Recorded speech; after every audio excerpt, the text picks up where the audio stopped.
Well, well. Well, well, well, well, well, well, well, well, well. Girls Frontline, Chapter 15, Part 3, the last chapter of the Girls Frontline main story. I'm not gonna lie, I am a bit nervous about this, because from what I've seen, this story is going to be a very, very long one. But I am prepared. I am expecting something around like 12 hours of story. I hope my throat can survive this. Because if not, I am screwed. Really, really screwed. Anyway, straight to the story. I haven't done any of the chapters yet.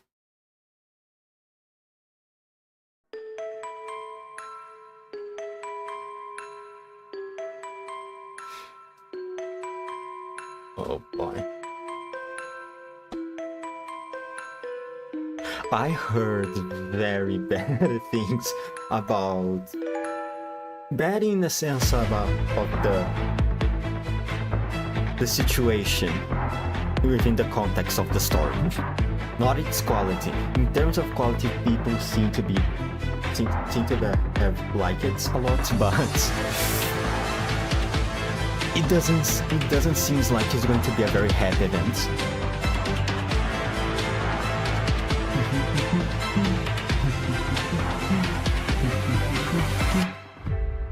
Zero charge. Oh boy. Alright. 23 stages. Difficulty? Hard, of course. Okay, alright. Let's go. Early morning, October 23rd, 2064. On the border of the Dead Sea, contamination zone, RHB 2047. The almost enormous silhouette finally emerges from the heavy fog around Avernus as it drives up to a party that has been awaiting its arrival for some time. Oh yes, for context, the commander just recently, in this moment in GFL1, him just got ownership of the Elmo and is just coming back from the attack of Avernus. Avernus being a big Paradeus based located within the contamination zone. We just came back from a somewhat successful attack against this said base. We managed to destroy it, basically. But the results were half and half. I don't want to spoil too much. I hope that when GFL1 comes back, be it like under a new publisher or as a offline game, I will be able to replay all the story of this game. But for now, if you don't know the full context of what's happening right now, I'm very, very sorry. But I can't do much right now. However, there are no flowers or cheers, only a group of silent and orderly people wearing hazmat suits.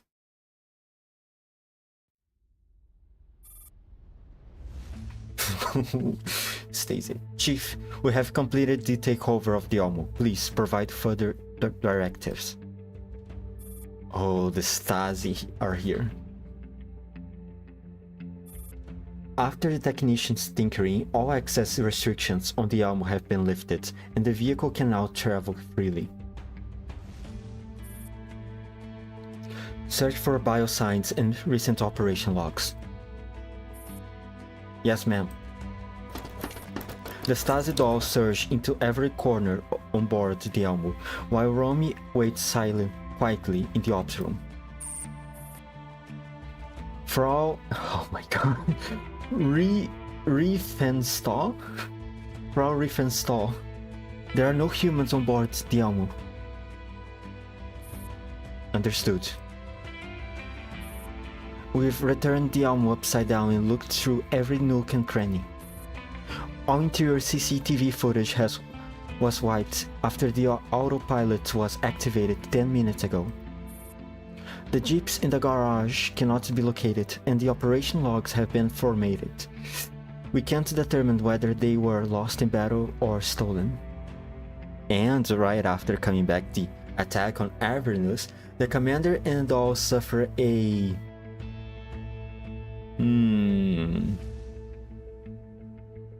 How do I say? A cyber attack? Basically all dolls were... The commander was left unconscious and the dolls have been crashed and the neural cloud of the dolls was crashed. After that there are no much more context of what's happening in the story. However, we have already placed checkpoints on all exits along the perimeter of contamination zone HRB 2047 beforehand. There's no way for them to give us the slip. What else have you found? The elite Griffin dolls and the high-end Paradiddles units in their custody are all unaccounted for. All that remains is a few dolls locked inside their repair tanks. We haven't been able to wake them yet. Oh boy, oh boy. Don't let any word about this get out. You all stay and guard the Elmo. Yes, ma'am. All the alarm clock starts ringing at 0440, Frankfurt's time. It is a reminder set by her secretary Finn Hoffman. Romy gets up and leaves the ops room without any hesitation.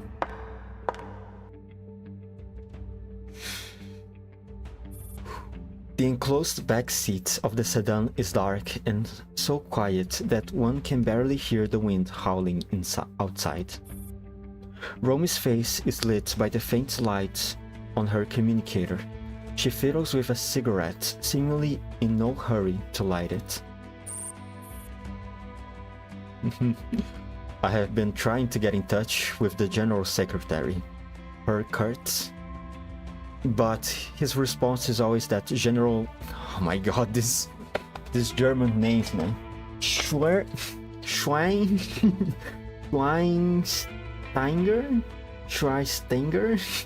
Schweinsteiger's diary is fully booked. I'm very sorry for butchering the pronunciation of this.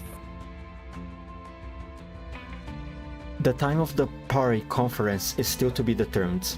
The chairman has already declared that he would not be attending this time, and asked the vice chairman and Herr Oberstein to speak on his behalf. Oberstein. Oberstein. Since you took up the position as the director of the Ministry of State Security this year, in addition to the ministerial meeting, oh my god, stop moving text, and the State Council that you have routinely participated in before, the National Defense Council will now be open to you as well. I have put all that into your diary. In addition, the plan for the meeting has not been finalized. The deadline set by the Ministry of Foreign Affairs is fast approaching, but Herr Oberstein still has not responded. That sums up everything for the week so far. And how is the matter in Frankfurt progressing? As per your instructions, the relevant regulations have been drafted and sent to Internal Affairs and the Ministry of Transport. They will be implemented at 1700 today. I will arrive in Frankfurt at 0900. Oh my god, is this really how I read military time? I'm not gonna lie, just pulling things out of my butt right now. Military time. Reading. Have someone else attend to the routine meeting at 1,400 for me. And get me an appointment with the folks at the Ministry of Finance. Send a reply to Oberstein. Tell him I will definitely be there at the party conference next week. Sure thing, Frau Riefenstahl.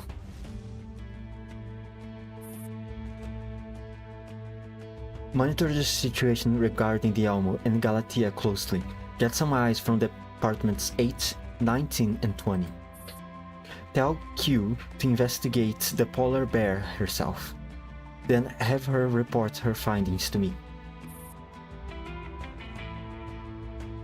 Recall all dispatched agents and remind the 3D deputies that their year-end review is just around the corner. Yes, ma'am. I have set reminder alarms for your upcoming appointments. Please go ahead and rest for a while. Romy terminates the call and lights the cigarette between her fingers. She watches the sky brighten gradually outside the car window with squinted eyes. Now she must get all the rest she can, because a new storm is brewing in Frankfurt. Oh boy! On European route E51.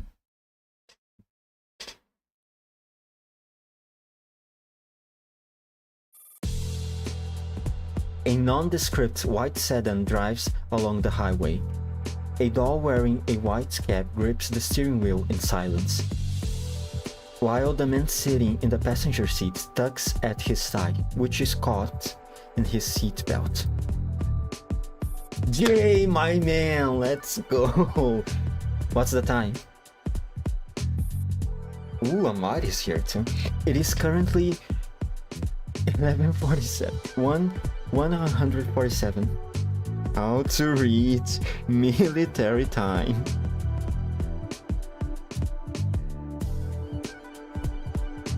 Military time uses 4 numbers. Military time starts at 0. Blah blah blah blah. Formats use. Please just tell me how to read this.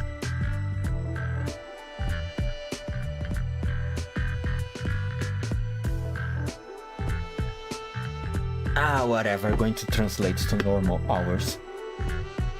It is currently 11:47 a.m. Frankfurt time, October 23rd, 2064. The day is Thursday. How much longer will it take to get there? Agent J, it hasn't even been 2 hours since we left Berlin. We are only about halfway there. We haven't even reached Weimar. Jay scrunches up his thigh in great frustration. Verdammtes Frankfurt! Just the thought of going to the meeting makes me wanna die. Tell me, why do special agents even have to attend such meetings? The dolls are all suddenly very busy with their own things, as if they have just received a dozen work calls and got no time to their colleagues' grips.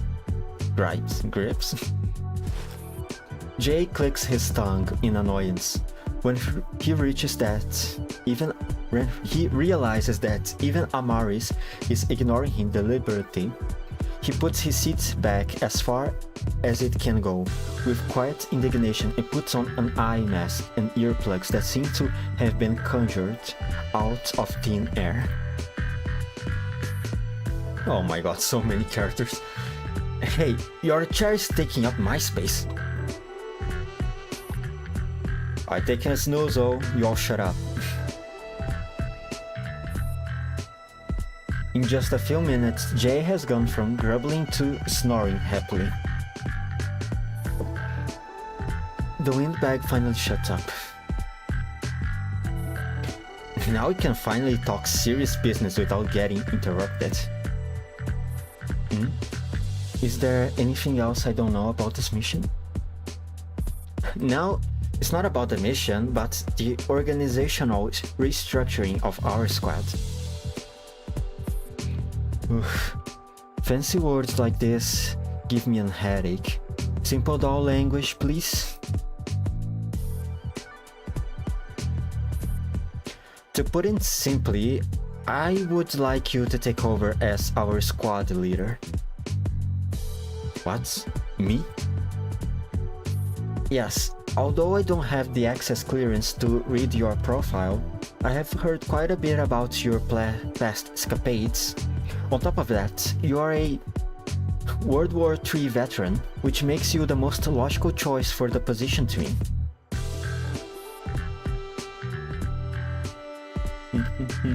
No thanks. Why are you turning it down? We all think you'll be perfect as squad leader. That's because you don't know me. After working with me for a bit longer, you will know what a nightmare I actually am. Sure, we look forward to working with you. Since you are so eager to prove yourself, we'll do our best to keep up with you. You know what sarcasm is? Before Sterling can say any more words of encouragement, Amaris turns on the radio in the car.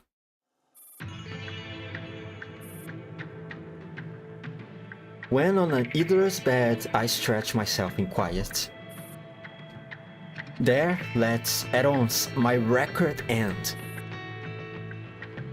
What the hell? Canst thou with lying flattery rule me? Until self-pleased myself I see. Canst thou with rich enjoyment fool me? Let that day be the last for me. The bets I offer. Is that Faust? That's an opera from 2 centuries ago, no? Yes, and it's still a classic to this very day. The classic opera Faust, directed by the legendary Henry Heinrich, will once again take on the stage in the Alt Oper in Frankfurt. You can look forward to a magnificent performance given by a star-studded cast, which includes Wu Seibert, Angela Schwimmen, whatever that is pronounced, Thomas Kroger, and Mark Burchett. The Alter Opera in Frankfurt. Didn't that building get bombed to bits? It was rebuilt, restored to exactly how it was before, apparently. Exactly how it was? Amaris let out a low chuckle. When you put something broken back together, no matter how close to the original you get, it will still be nothing more than a crude knockoff.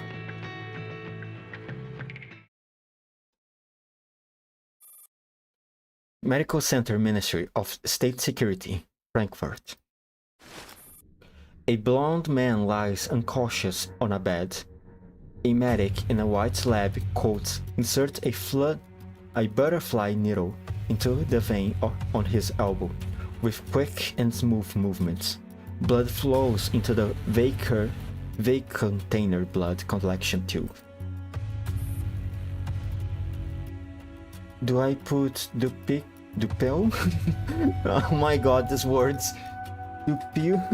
Dupelx at the patient's name? As the patient name? Yeah, just put Dupelx. No points using his codename here at HQ. The medic unties the tourniquet, pulls out the needle neatly, then sticks a label bearing the patient's name onto the tube, and places the tube into a sample bag. Hard to believe a man like this also sheds red blood. It must have been quite difficult transporting him from border into Frankfurt for all Q. Q is reading some kind of document on her tablet. She taps the screen every now and then. Thanks to the anesthetics from your department, they were very effective and saved me lots of trouble. Then why don't I treat you to a coffee after work? Huh? Shouldn't I be the one treating you to a coffee? You will do that? No. Ouch. Then will you let me do the treating? Oh my god, the face, what is that? You should just send me the money for the coffee directly. That will save time for you, me, and the barista. Way more efficient that way. Frau Q is as cold as ever. The lab instrument emits a soft noise. Let me see. No chips or signal transmitters detected in his body, and his vital signs are all stable. The blood test and tox screen will take a bit more time. Once the results are out, I will have my doll assistant Alyssa send it to your mailbox.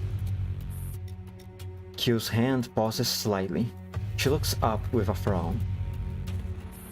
Sure. Is the Stasi hiring dolls as medical assistants now? I gotta say, the whole world has grown too reliant on dolls. I mean, dolls are relatively cheap labor that work hard and never get tired. They don't even need rest. Where can you find better employees? Fair enough, but they have a fatal flaw. They don't make good scapegoats. Woman, put that expression out of your face, okay? It's diminishing my trust on you. Move this guy to the special interrogation room later. Got it. Q closes the message on her clone's tablet and leaves the medical center quietly, closing the door behind herself.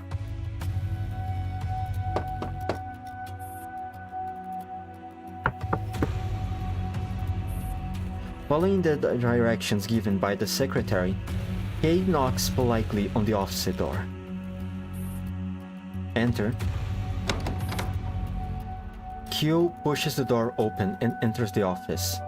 Romy seems to be wrapping up a call.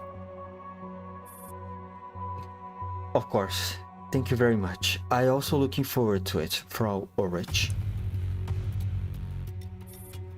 Oh, right. I still haven't congratulated you on your promotion. That goes without saying. Right. Off wider horn. Romy hangs up. She drums her fingers on the desk. Take a seat. Q pulls out the chair across from Romy and sits down. Boss, I've come to give you my mission report. 3 things altogether. 1. The polar bear has been brought back to HQ in secret.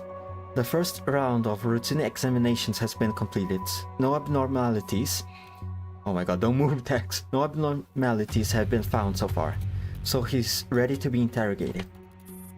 2. The evangelist stood the polar bear up, but based on the clues, we have a pretty good idea about his true identity. He's a member of the Socialist Unity Party. 3. The investigation had me carry out in Moscow. It's going somewhere. Alright, good to know. Regarding your second point, I suppose I'll just tell you. The evangelist is dead. You don't have to worry about him anymore. Q nods. She knows better than to press the subject, because her boss, Romy Riefenstahl, is also a member of the Socialist Unity Party. The bee sting system and the evangelist was in charge of is now hours. I will add you to the list of administrators. Oh, the bee stinger system that we managed to steal from Paradios. A system that allows access to a series of very important information and even confidential files.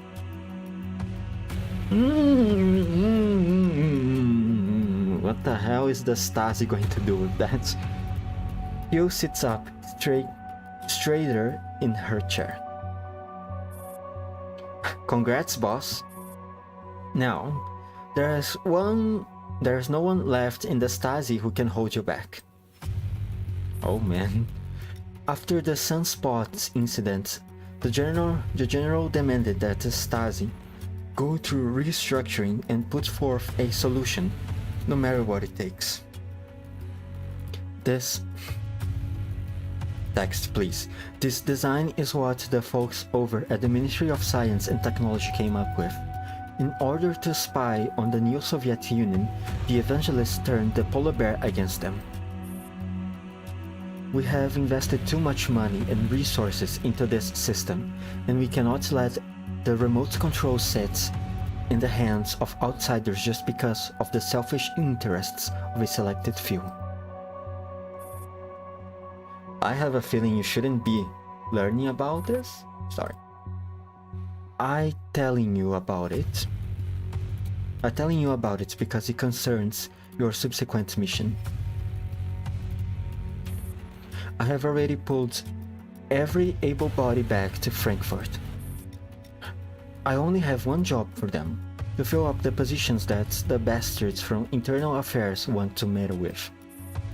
It doesn't matter how well they do in the positions, they simply must free up any openings. Do you understand? Loud and clear, boss.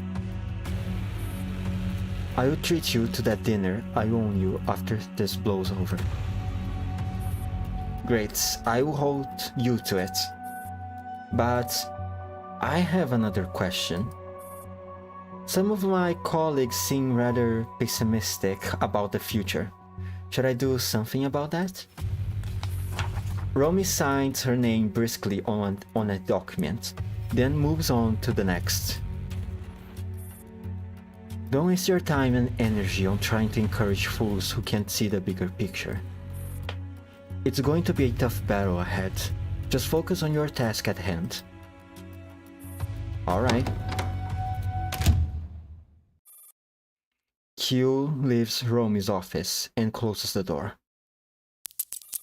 Still standing at the same spot, she tries to recall the list of agents that have recently been transferred back to Frankfurt. She looks up their locations using her tablet. What's taking Jay so long to get here? Did he drown in the main or something? That wouldn't count as a work-related accident, would it?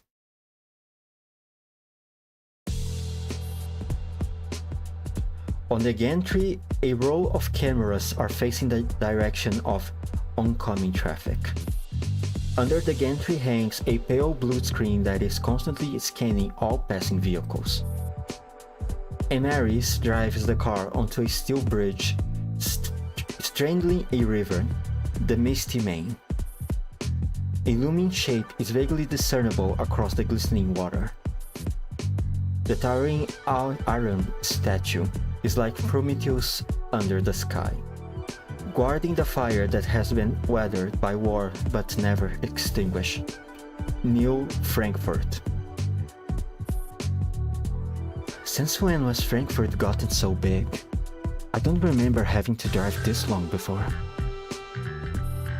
In order to preserve its status as the capital and a city-state, Frankfurt merged with nearby Mainz, Wiesbaden, Raunheim, New Eisenberg, Offenbach, oh my god, these German names. It's Schönborn and other places. The former Frankfurt is now known as the Frankfurt District. Sterling eagerly reads aloud the relevant passage from the Frankfurt guidebook in her hand. After the merger, Frankfurt's jurisdiction area expanded to span more than 800 square kilometers, with a permanent population of more than 6 million. Because the merged Frankfurt is like a beating heart, Frankfurt is now hailed as the heart of the German Democratic Republic. The heart of the German Democratic Republic. Fascinating.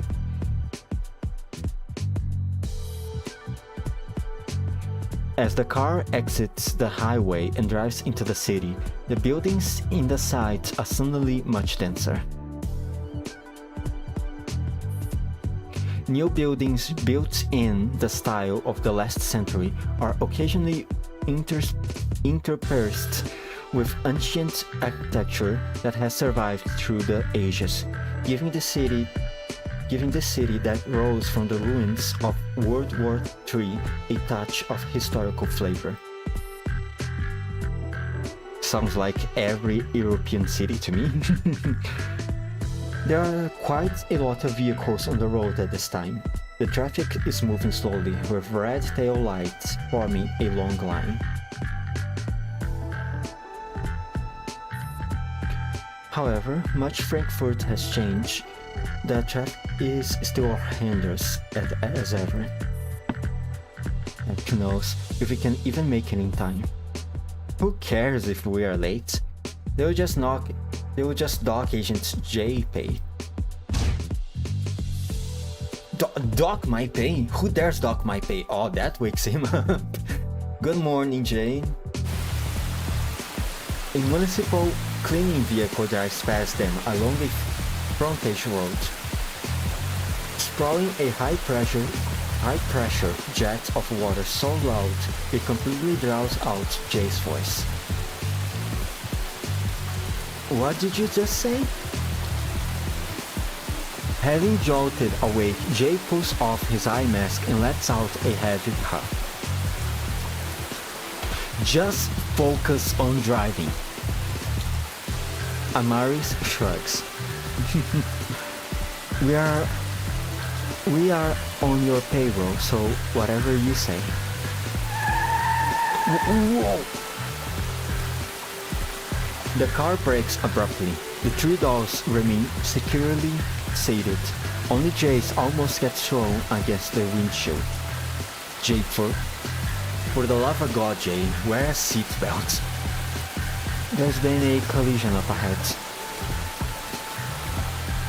Jay cranes his legs for a better look. The water vapor in the air is obscuring the view. He can just about make out the chassis of a large vehicle lying on its side. Oh my god, finally the loud noise is finished. A car turning right skittled and crashed into the street cleaning vehicle, causing a multiple pile-up. More cars not braking in time and rear-ending the cars in front. The already slow traffic has ground to a total standstill. The restless drivers take their exasperation out on their car horns, and deafening honks instantly fill the air. Well. Doesn't this suck, Jay? A few minutes later, 3 ambulances arrive at the scene with their sirens blaring. Paramedic dolls file out of the ambulances. They quickly take stock of the situation and get to work triaging and moving the injured. Jay stares out the window pensively. You never know if tomorrow will ever come. All I know is that you're definitely gonna be late, Jay. Well, there goes this man's pay work. Welcome to poverty, Jay. It's good to have you here. Alright, this woman. Okay. Alright. Starting strong, aren't we?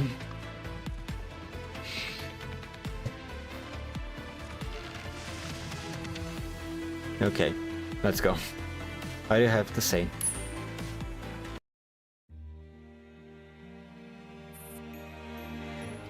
Alt-Oper, Frankfurt District, Frankfurt. For those who have a love for historical monuments, the Alte Oper in Frankfurt, which was rebuilt on Germany's most beautiful ruin, could be considered an affront to heritage. Although the Baroque facade, with its statues of Pegasus and the Muses, has been preserved, the interior design is very different from before it was destroyed.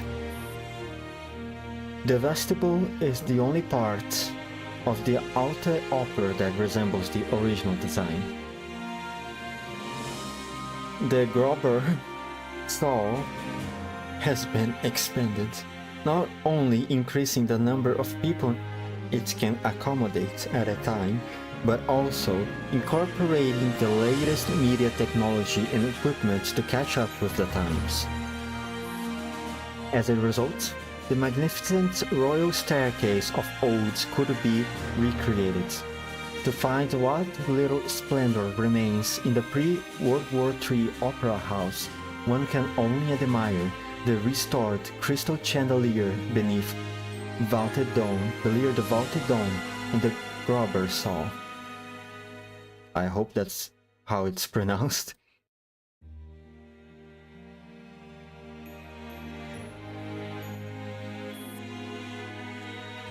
It is a few hours away from showtime. Below the chandelier, the director of the opera and several members of the crew are watching the rehearsal on stage from their front row seats in the auditorium. Two souls, alas, reside within my breast, and each withdraws from and rappels its brother. One with tenacious organs holds in love, and clinging lust to the world in its embraces. The other strongly sweeps this dust above onto the high ancestral spaces. If man, the microscopic fool, can see himself a wholesome frequently, parts of the parts am I, once all in primal night, parts of the darkness which brought forth the light, the haughty light which now disputes the space, and claims of modern nights her ancient place. And yet, the struggle fails since light, however it weaves, still, feathered onto bodies cleaves. I see the plan thou art pursuing. Cut. Mephisto, move 2 steps towards Faust. Yes, perfect, just like that. Make sure you get your facial expressions right. This is where you make your first appearance, Mephisto. Right, Faust, get back to your original position. We are starting again from the top. We've been given the rare opportunity to stage this version, so we must make sure we nail all the details. The communicator on the director's belt chirps with a sense of urgency. What is it? Bad news, Director. Our truck is stuck in the junction. What do you mean? All the junctions entering the city have been teeming with police since 5 p.m. I tried to ask them what the deal was, but they wouldn't say. They are checking each vehicle one by one for contraband. There are at least 1,000 cars ahead of me. What are they looking for? We haven't got anything illegal on the truck, do we? We do. Huh? Our flame machines and windproof candles are banned for fire safety reasons.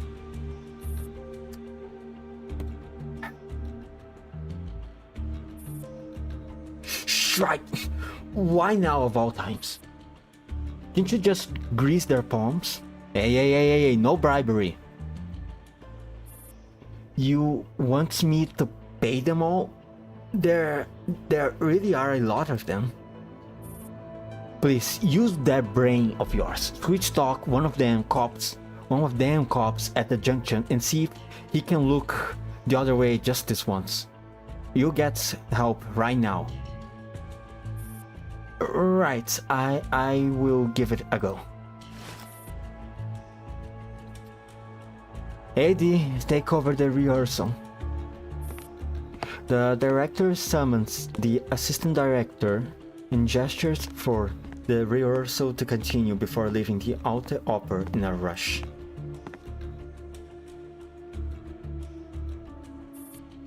In a dark corner backstage, the actors, still wearing their costumes, are chatting idly. The Emperor quirks an eyebrow at Mephistopheles while rubbing his cold hands together to warm them up. I hear the female lead now has a stand-in. Frau Justine has always been part of the cast, but only helped with the blocking during rehearsals. She's basically the understudy. Is that so? So Ellen of Troy was supposed to be played by Frau Bremen,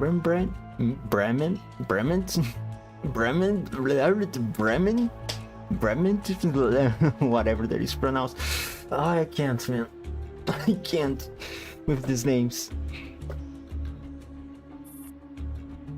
She has no respect for the spirits of contracts at all.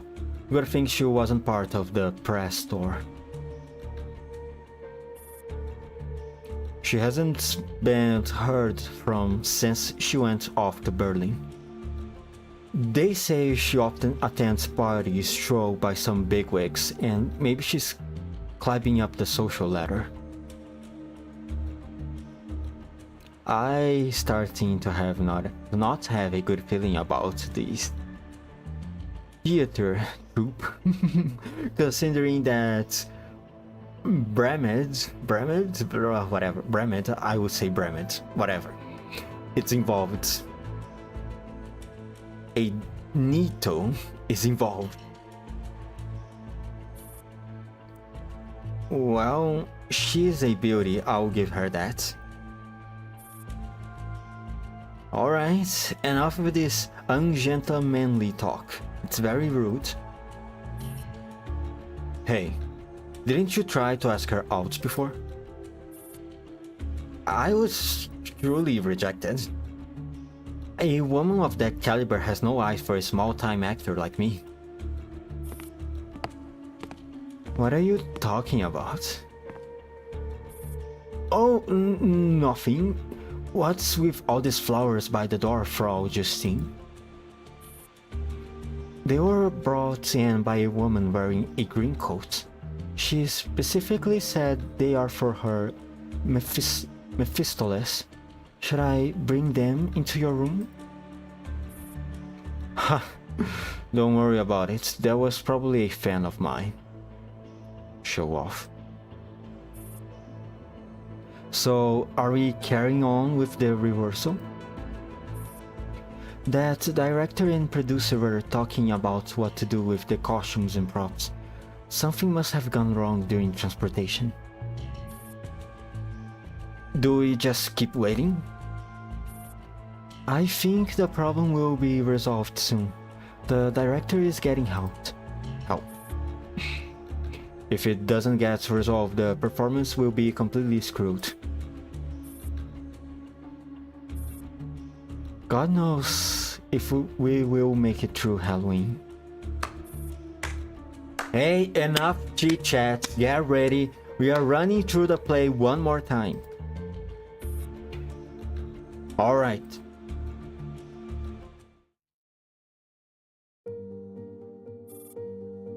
At a cafe near the Alte Oper, the main glistens dazzlingly in the early winter twilight. The golden haze coats the dark and dreary landscape in a layer of warmth. Even the cup of coffee seems exceptionally romantic in the diddling sunlight shining through the window. A woman in a green coat admires the view outside while fiddling idly with a flyer promoting an opera.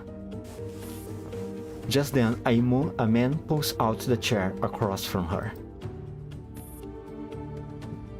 Many come here just to see Faust. If I may be frank, bro, you won't be getting your money's worth if you don't come knowing the play.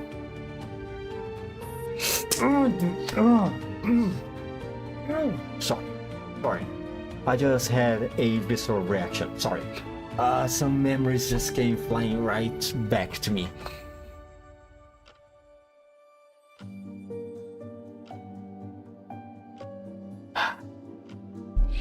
Give me a moment, okay? Just a minute.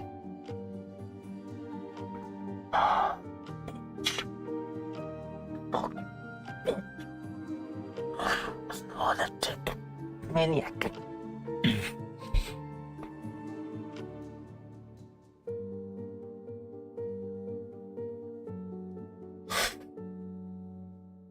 Okay, I'm calm. I am very, very calm right now. Okay. Is that so? I took this flyer simply because I like it. The man who has randomly struck up a conversation with the woman eyes the flyer in her hand. The tagline is featured in bold print. If the devil can satisfy all your heart's desires, will you sell your soul? Oh my god. These writers, man. These writers.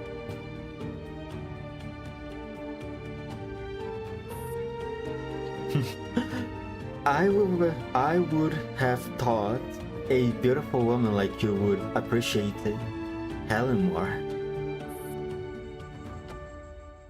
True, the immortals appointed fame and fate as the two ambiguous doubtful companions of beauty to stand here at this threshold with me. Why would fate be ambiguous? And how do you know that the gods are immortal? Pursuit and desire, truth and falsehood. Faust explores such profound and fascinating themes. Okay, dude, whatever you say.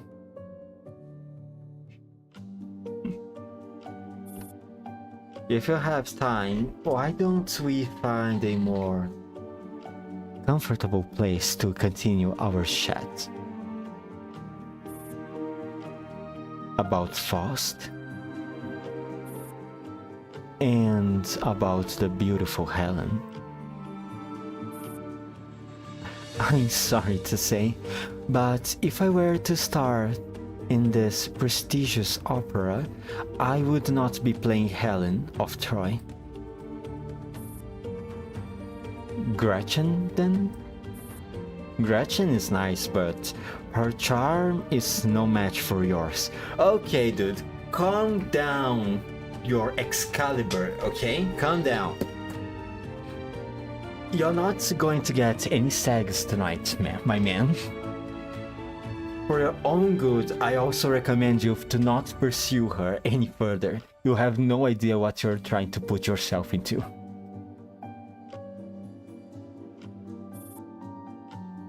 Do all men in Frankfurt have such a sweet tongue like you?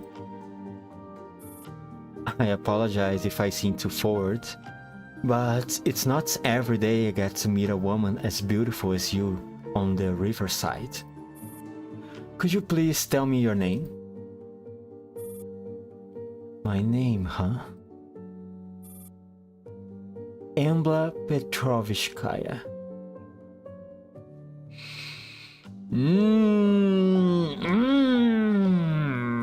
Petrovskaya, huh? Okay. Embla. What a lovely name. You may call me Paul. Yeah, whatever, bozo.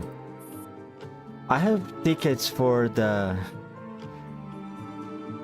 7:30 p.m. show of Faust at the Alte Oper in 2 weeks. Would you do me the honor of going to the show with me, Frau Embla? Why wait another 2 weeks? If you don't seize your chance at happiness, it may slip away through your fingers. Because one of the largest Halloween celebrations in Germany will soon be held at the Taunus near Frankfurt. On that day, countless people will take part in the celebration, exploring the corn maze. Or would you like to join me in braving the slaughterhouse? That would also be fun. The blood bags there are filled with the most famous local wine. Or, if you prefer, something more suited to a lady's sensibilities, we could try our hands at pumpkin carving.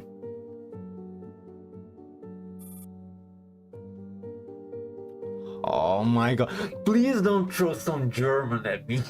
Don't do this to me. What is this? All time for aller Heinlingen, Angst der Tiefen weiter, einmal, auf der Seuchenauern Salmor, Began Ocean Dying Shane, the Scheiß, blah blah, whatever. I can't read this. I'm not even going to try to pretend I can read this, okay? I'm very, very sorry.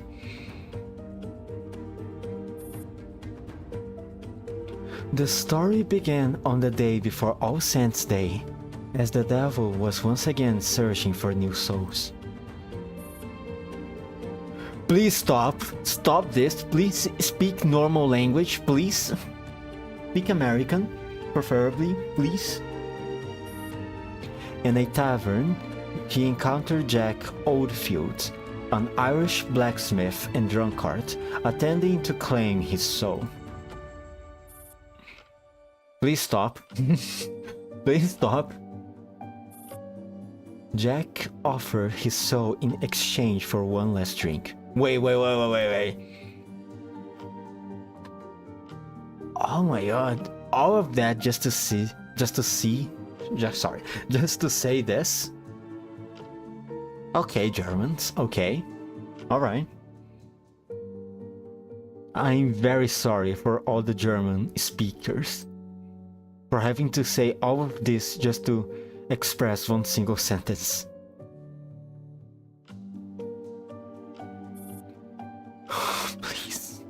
Please.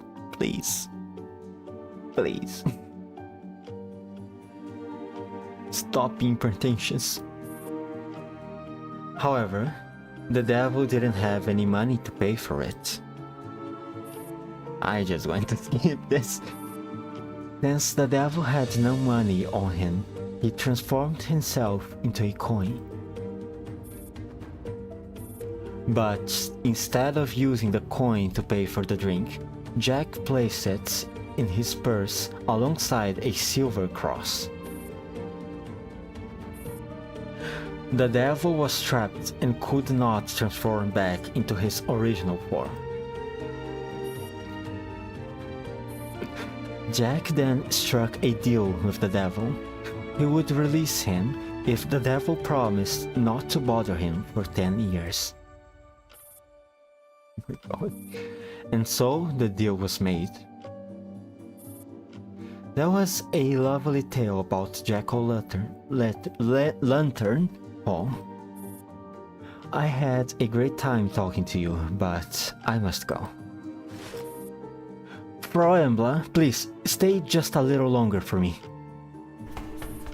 The man named Paul runs up to the counter and orders a hot and toasty latte for Embla. Please, take this with you. May it keep you warm on this cold winter night in Frankfurt after the sun goes down. Thank you. Goodbye. With a soft smile, Embla leaves the cafe. Paul is left in a trance for a long time, lost in the lingering magic of that bewitching smile. Man, you have no idea. You have no idea what he just came across to, Paul. Do not pursue her. Do not.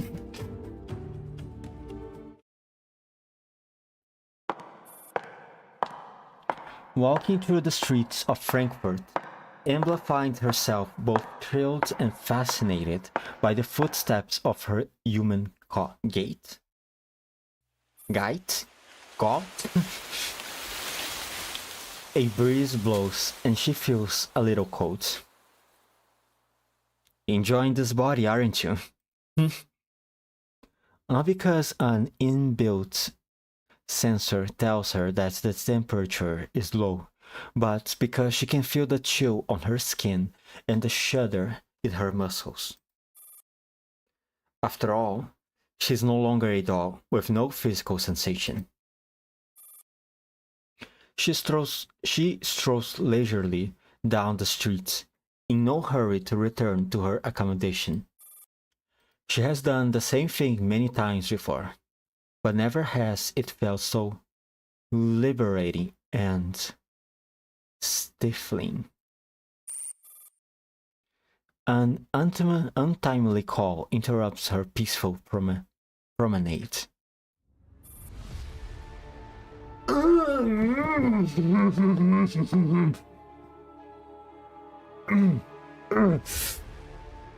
Okay, sorry.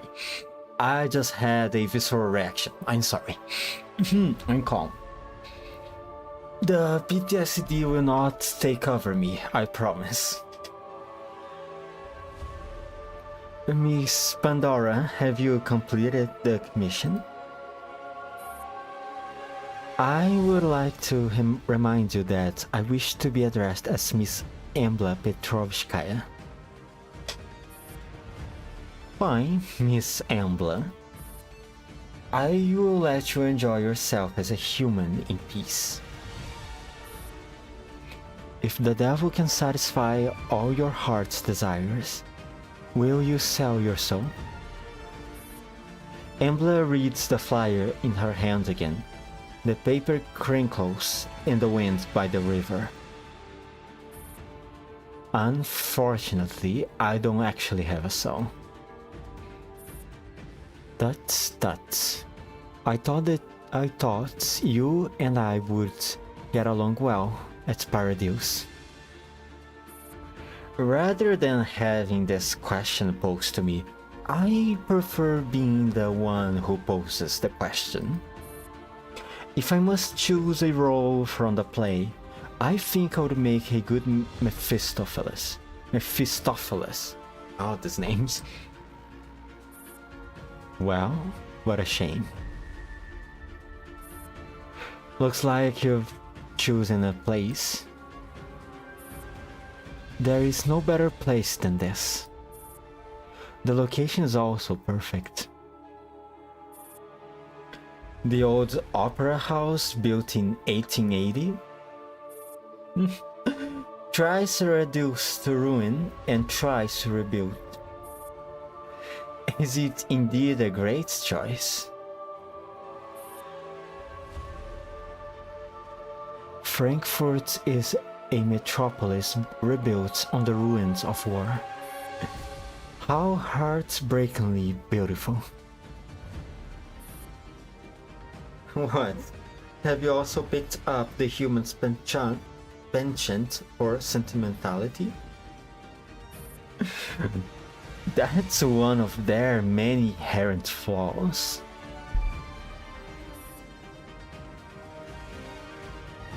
Compared to dealing with Nemram, who is incredibly dull, and Brament, who gets on your nerves, isn't it much more fun talking to me? No, it's just part of my job to keep tabs on you. But you're not around. Oh, can you be so sure? I am every bit as sharp as you, Morido. Is it just my imagination? You're not as meek as you used to be. It could be the Angelia in me. Her new Soviet blood must have made me a bit impure. A soft sneakers comes through the comms channel. Embla lowers her eyes. Any good news for me? Congratulations! The Phi has reached Frankfurt, just as we expected. They've made it before the rigorous inspections today. Had they been delayed, even by a little, your plan could be derailed. Not necessarily, Morido. You should never underestimate Task Force Defy. Don't make the same stupid mistake as Gray. You have no idea how bound and determined of a doll AK-12 is. If she wants to come, she will make her way here, even if she must swing down the main. Then let me congratulate you in advance. I hope you get everything you wish for, Miss Embla. I've made a deal with the devil. I will not falter so easily before I attain my goal.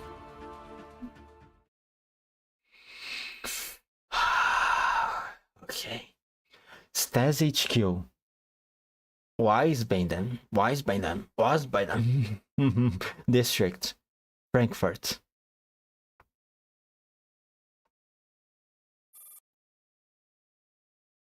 Wiesbaden. The gray building has perfectly square corners and a flag of the Stasi on the roof. Without the flag and the sign hanging on its main entrance, it would be exactly like an office building that could be found everywhere in the early 21st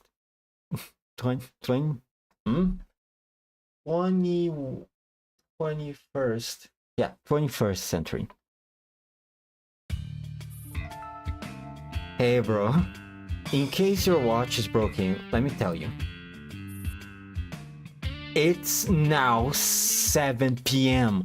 and I have been waiting here for 4 hours.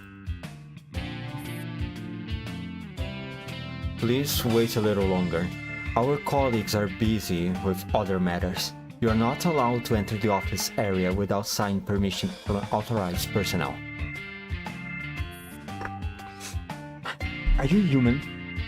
Why do you keep repeating the same thing over and over? Please wait a little longer. Our colleagues are busy with other matters. You are not allowed to enter the office area without signed permission from authorized personnel. Look, can you at least let me know when she'll be free? Just give me a rough idea so I can maybe take a walk in the neighborhood and come back later. You have already missed your original appointment. To ensure you do not miss your new appointment, it's better for you to stay here and wait for her summons.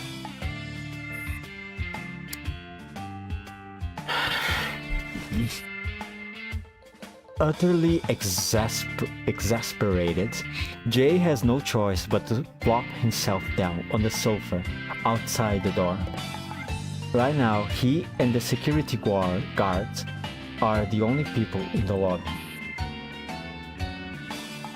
It is so quiet, he can clearly hear the footsteps coming from within the building. Jay closes his eyes and listens to the people coming and going. The door behind the security guard suddenly opens, and a somewhat familiar-looking man in a suit comes out. The moment Jay catches sight of him, he wishes the ground would open up and swallow him. But it's clearly too late for that. Gay. Off. Alright, never mind. Hey, if isn't Agent J? Everyone has heard of you here at HQ, and your legendary deeds are known everywhere from Berlin to Frankfurt. What brings you here today? What would happen if I decided I have had enough of this job and jumped that? You'll be given a state-owned residence for treason. Can you pretend you haven't seen me? Oh, what a marvelous expression, Jane. Truly beautiful. Look at those pupils. I can understand your pain, Jane. I'm afraid not. After all, the narcissistic agent is practically a household name in the entire Stasi.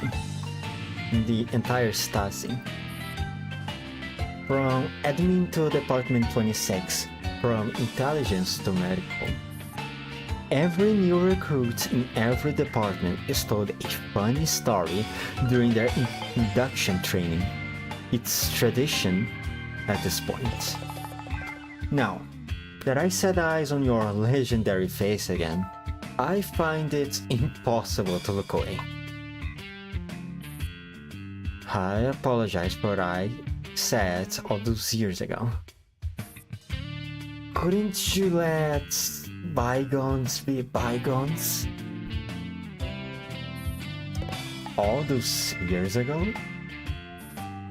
Then how come I heard someone make fun of me behind my back recently, calling me the ornamental vase next to an ornamental vase? I knew Schwaben couldn't be trusted. Just as the conversation is starting to get heated, the door behind the security guard opens once again. This time, it is the woman who has been keeping Jay waiting. You're here as well, Herr Hoffman. Quite unusual to see you're getting off work early. Indeed. I'm glad I decided not to work extra hours tonight. If I had stayed, I wouldn't get to see your students, would I? She's just my mentor. When I first started the job, it's not like she actually taught me anything. That's not true, Agent J. I taught you a very important life lesson.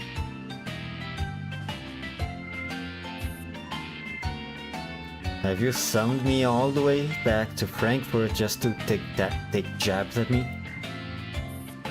Now that the person who has left him hanging for hours is finally here, Jay crosses his arms and refuses to look at her.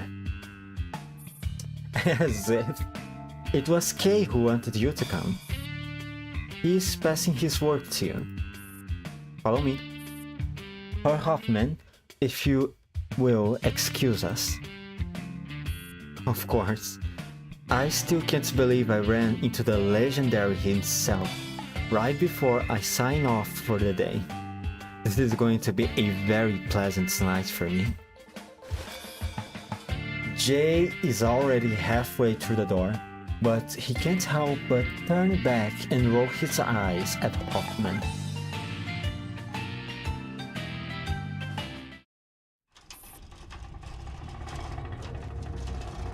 Well, everyone seems very excited at Stasi, as always.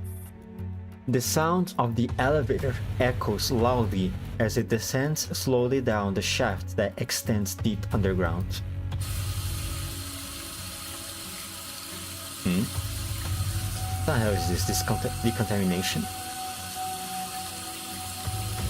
The 8 nozzles in the ceiling start spewing a fine white mist that soon envelops all the passengers in the elevator. Having gone through security check after security check and been stripped of all his dignity, Jay finally bursts into a tirade when he and Q are the only ones left in the elevator. I'm truly marinated by the smell of this disinfectant. If I drop dead now, I'm sure I will turn up in some museum as an immortal mummy in 100 years. Where the hell are you taking me that requires so much stringent security checks? Oh, don't worry. The sterilization spray is harmless to the human body. If your skin feels dry, there's some body lotion at the next checkpoint. Jay glances at his watch out of habit.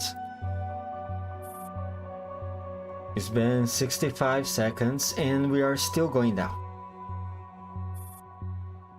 We are almost there. Right on cue. Clunk. The elevator comes to a stop.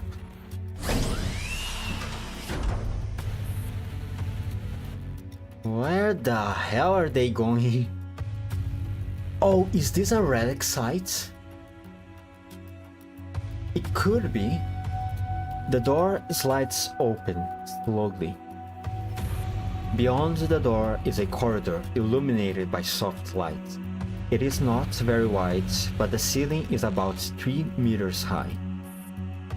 Smooth walls curve together to form an arc overhead, and 4 pipes of varying thickness are attached to the walls. Below the ceiling are 2 moving walkways, though he can't tell where they lead. Q exits the elevator. She performs a retina scan and swipes her pass at the terminal. At the starting point, the light above the terminal flashes green.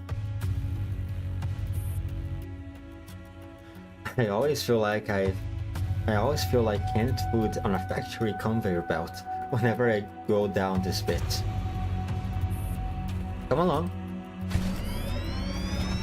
Jay steps onto the moving walkway, which has started moving, carrying them forward steadily. Every 10 meters, he sees a radiation detector on the wall. The reading is always 0. This place is ridiculously clean. It only takes a split second for a missile to explode, but it takes decades to clean up the fallout.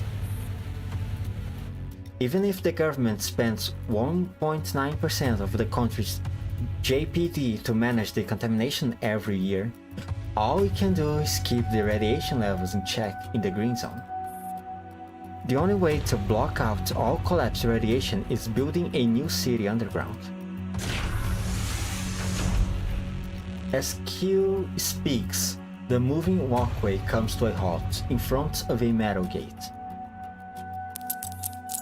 Q walks up to the terminal this time. It's a 4-factor identity authentication retina palm print, voice print, and access pass. Jesus Christ. Your turn. Jay also walks up to the terminal. The spherical scanner to the left spins once, and his basic information is immediately displayed on the screen. Jay places his right hand on the palm print scanner. The system emits a beep, and a pop-up window appears on the screen. Palm print recognized. How rigorous. You wanted to say troublesome, didn't you? Behind every seemingly troublesome rule is a painful lesson learned by our predecessors. Well, that's one way to look at it. The gate opens.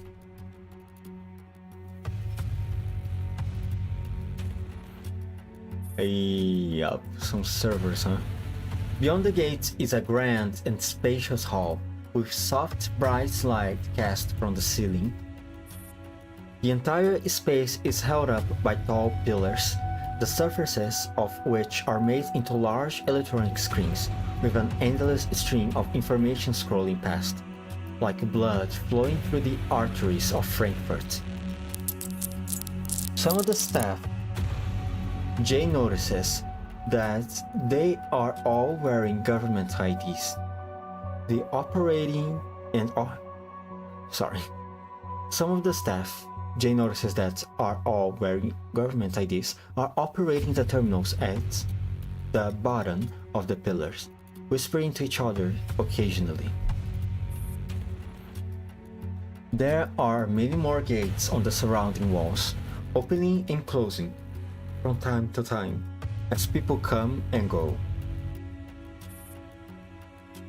At the end of the hall, light seems to ripple behind a large transparent wall of glass, but it is too far away to make out clearly. All Jay can be sure is that there is water flowing behind the glass. In such a huge space, the two of them are insignificant as grass under a big tree. This is... Welcome to the sanctum of human civilization, the White Zone. From now on, your job is to guard the secrets that we store in here.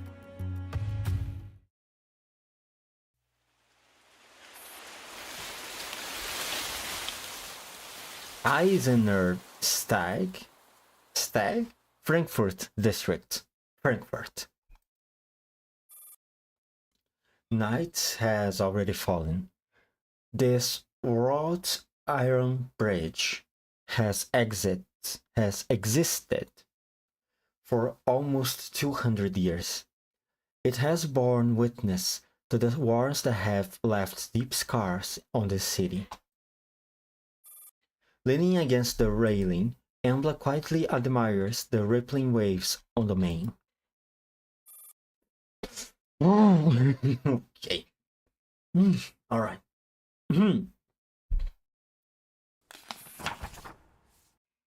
The flyer slips out of her fingers.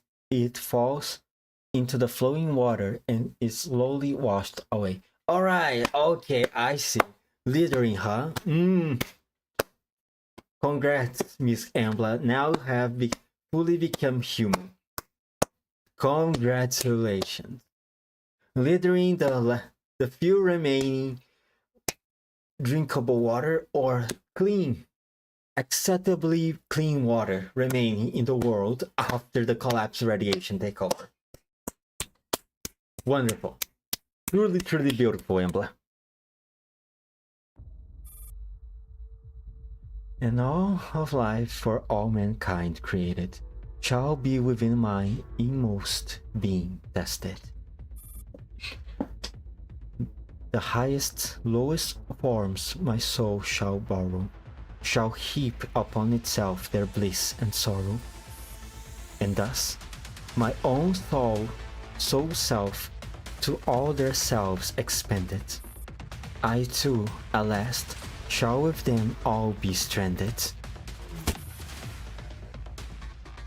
What was that? Masked by the sound of the blowing wind, something comes whizzing towards her. It is a bullet. Tearing through the wind, the night, and the sound of the flowing river, it closes in on her. Oh, the fighting, I imagine. Embla leans sideways, barely dodging it. She fixes her sharp gaze on the south bank. Across the wrought iron bridge and the slow-moving traffic, a pair of dull eyes go crimson behind a row of trees. A long time no see. AK-15. Why didn't you aim for my head?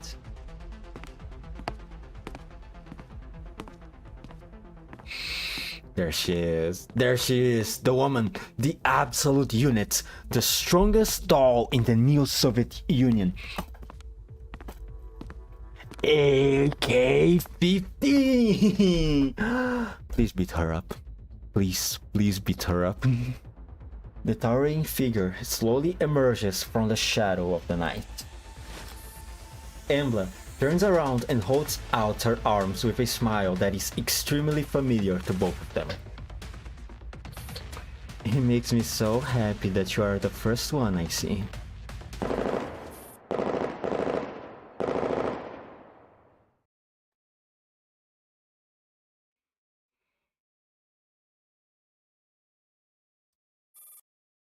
A gunshot rings out.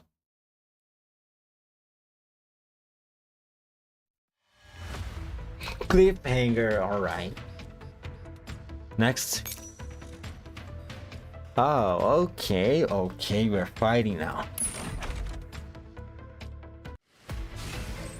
Dun, dun, dun, dun, dun, dun, dun, dun, dun, dun, dun. Oops. Sorry, I'm playing this game on the emulator and the zoom in and zoom out function is a bit, how do I say, clunky? I'm using LD player. And these are my dolls. Sorry, what exactly am I fighting? Can't I check these guys, please? Ah, there we go.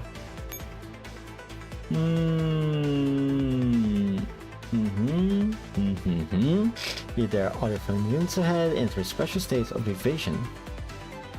You know what?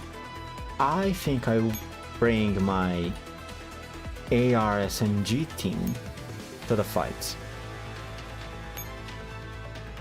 Let me just assign a ferry to them. Okay, there we go.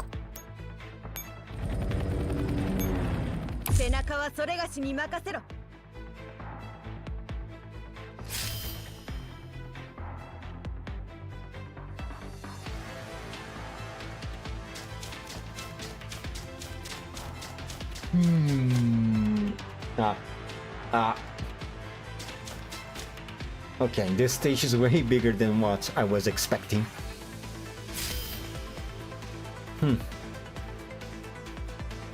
Sorry, what is the objective?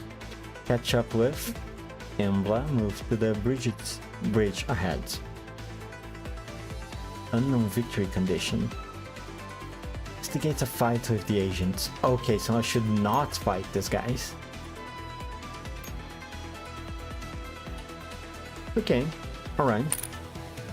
And so I think it's not a problem if I am in a node adjacent to their node. I think it's a problem if I get in the way of their patrol route.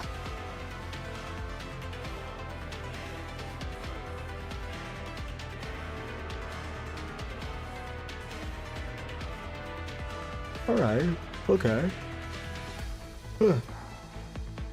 So like, I don't know, what happens if I go here? Can I use this thing? Yes, I can. Ooh, let's go, elevator. Ah, I should not swear.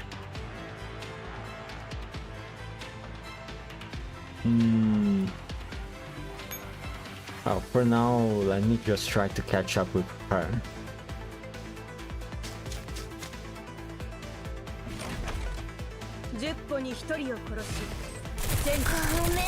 Yes, I did well in bringing the AR SMA SMG team.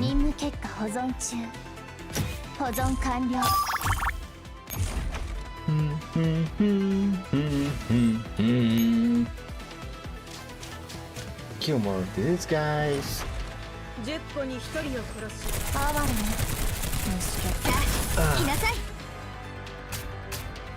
Man, I don't know how the devs plan to bring back the GFL1. I don't know how exactly this is going to return. No one does. But I hope I will be able to keep my account.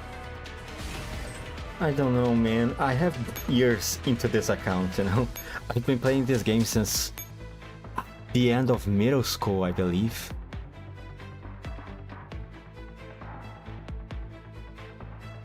I'm very hesitant to just let it out go, you know?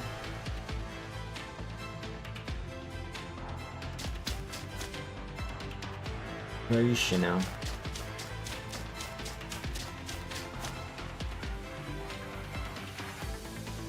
Well.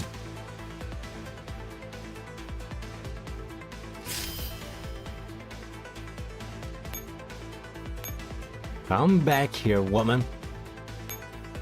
Running route goes there.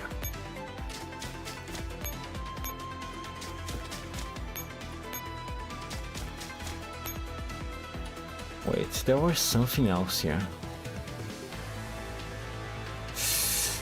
I kinda want to explore, not gonna lie. For now,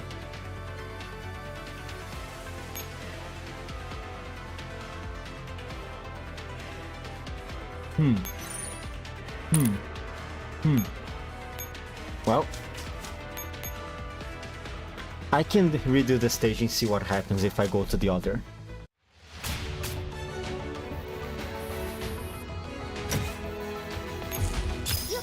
Side.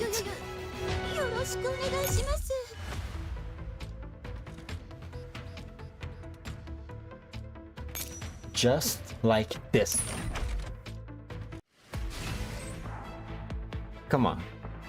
I know the story is long, but at least let me indulge in my own curiosity, okay?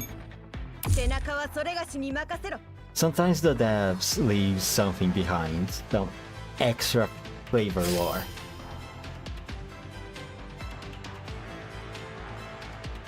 In these little secrets of the stages.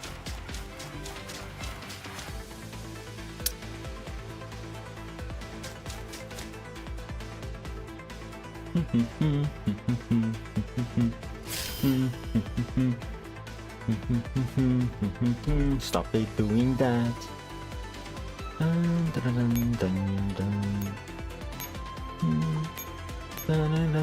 I don't think I have much else to yap about. Actually, I do have something to yap about. So, Mirror Clouds, right. Still haven't got a proper translation. And I am very pissed about that. Because I really wanted to read the story, but I hope that with the release of the new chapter or story event, whatever it is, they also release a proper translation to the current story. I would really want to read the story, man. It seems so cool. It seems to go around the memories of the professor/commander, his memories with the other dolls inside the Neural Cloud, and I really wanted to see those interactions between them, because it's not always that we get this opportunity to have to see the dolls receive attention, you know? Attention individually. I don't know, I'm just a little bumped about that.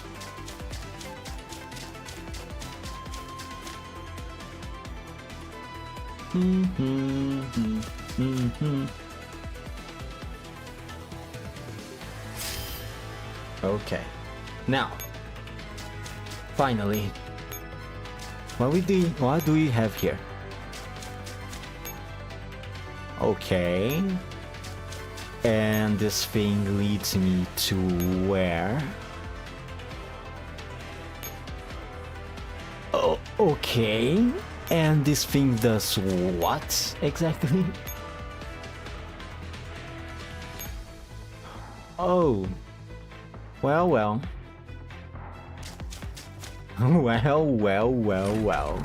Would you look at that?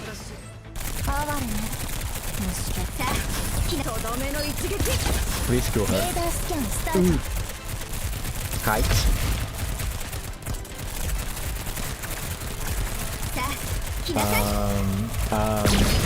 Ouch. Stop doing that. Ouch.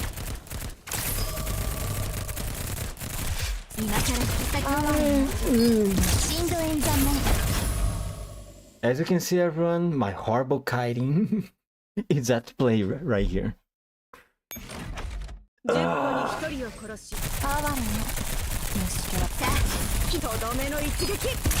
to be fair, I was never really good at kiting anyway, so...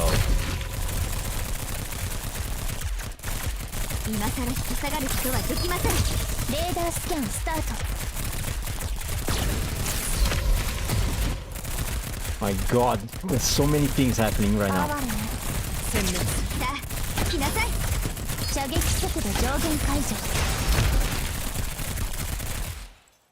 Ah, there we go. Okay, the kiting was horrible, but at least I didn't.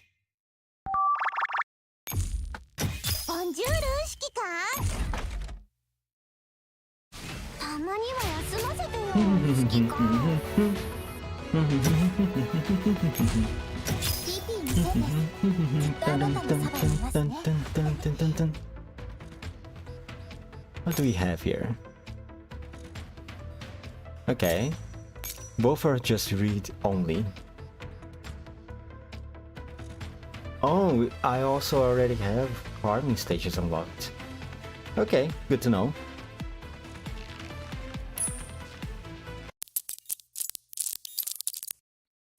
File PACC 37628974108749. Decrypting. Samantha Shaw 29-2062. Formerly known as Yekaterina Vasilyevna Petrovskaya. Born in Mineralnievody, Stavropol Krai in 2019. Attended Mineralnievody Primary School number 1, attachment 3.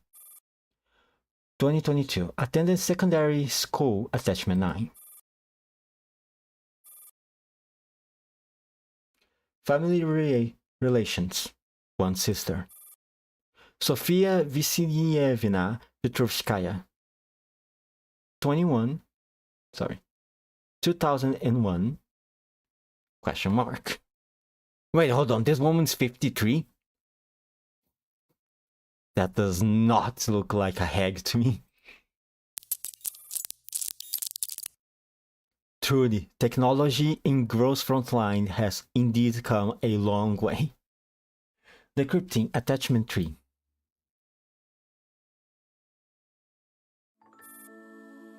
In a lecture theater. The lecture theater is bustling with activity. The front row is full of fourth graders.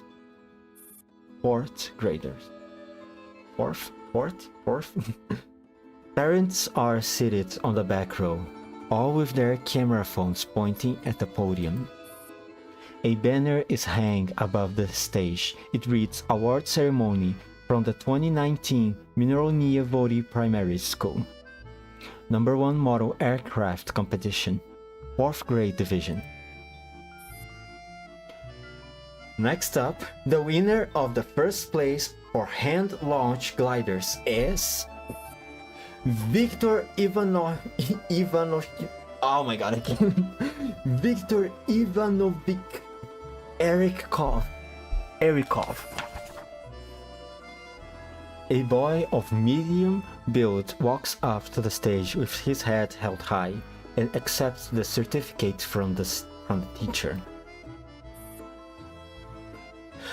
I've always known I would win this award. Since I was very little, my mama and papa would encourage me. Victor is suddenly shoved away from the microphone. Microwave the kid. From the microphone by a blonde girl who has charged up the stage. Yekaterina, what are you doing? Get off the stage. Yekaterina nimbly dodges Victor's swipe and grabs the microphone. Guys, Victor stole my model. He's a liar. I'm the real winner. Who are you calling a thief? Shove off. Victor yanks Yekaterina's braids viciously. Oh, drama.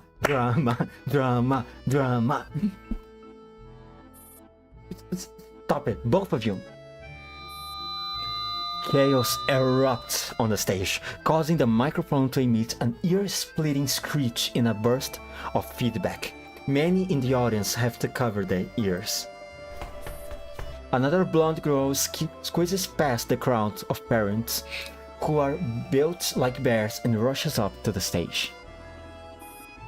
Seeing this blonde girl, Yekaterina's obstinate scowl finally crumbles, and she bursts into tears. Sestrica. Sophia, there you are. Quick, get your little sister off the stage. I'm not going. I want my certificate. I'm the winner. She's lying. Oh my god, shut up, brats. This is no place to be making a scene. Sophia, get your sister home. Why should we go home before we figure out the truth? What's the matter with you? This is a public event. Then isn't this the perfect opportunity to clear things up? I know Katya wouldn't lie. Since she claims that the model was hers, she should let them both make the model again, right here in front of everyone. If Katya can't do it, I will make a public apology and punish Katya. Then I will personally ask for Victor's forgiveness. Well, that's a way to solve things. I don't wanna. Now you're going to have it, boy. Don't worry, boy. If you didn't do anything wrong, there's nothing to fear. Am I right? Come on, kid, just build a stupid model. I'm gonna tell Mr. Petrovsky. That priest will tell you right is right and wrong is wrong. He won't favor his own daughter. Alright, we will discuss this later at my office. Now, get off the stage. The first place of the hand launch gliders will not be awarded for now. Moving on to the category of rubber band powered ornithopters. The teacher shoos the 3 children off the stage. Yekaterina clenches her elder sister's sleeve tightly with an angry flush. Sophia does not plan on leaving just yet. She leads her sister to the parents' row and brushes out Ekaterina's messy hair, using her fingers.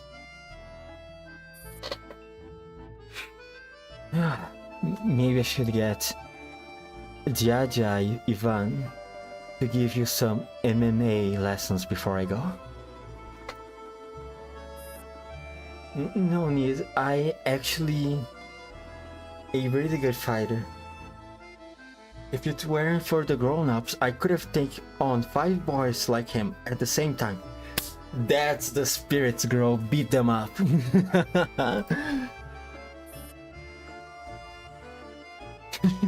Right, okay, Arcadia is the best. Mama says Papa never means that he says when he's angry. He was just running his mouth when he said he couldn't stand the sight of you. Just the thoughts of you studying all the way in Moscow makes him so sad he can't even eat. Papa. Sophia lets out a sigh. There's a maturity on her face that belies her age. She wants to stop this world from getting any worse. How are prayers and worships supposed to achieve that? But that's Papa's fate. He has his fates and I have mine. I will find a weapon that can actually fight the cataclysm. Just then, the students on the stage finishes her acceptance speech, and the audience's applause interrupts what Sophia is saying. With great envy and disappointment, Yekaterina watches as the girl descends from the stage with the certificates held reverently in her hands. It's just a piece of paper. I will soon learn how to fly real planes, which are way cooler than model ones. Alright, I will fly a huge plane to Moscow to see you. But I won't bring Papa along. Decrypting Attachment 9. We have a birth report coming up. A female middle schooler from Stavropol Krai has recently flown over Lake 7 with a homemade hang glider without any professional guidance. She lost control and fell into the water, but was successfully rescued. The Ministry of Education once again urges students to stay safe during the holidays and to avoid high-risk activities. Oh boy. Did Sophia just try to fly in the plane, or was it Yekaterina?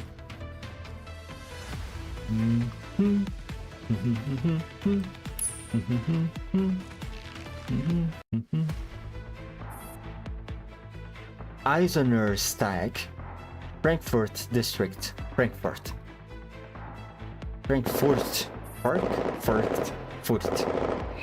A dim street lamp on the bridge explodes at the sound of the gunshot, further reducing the amount of light in this already gloomy night.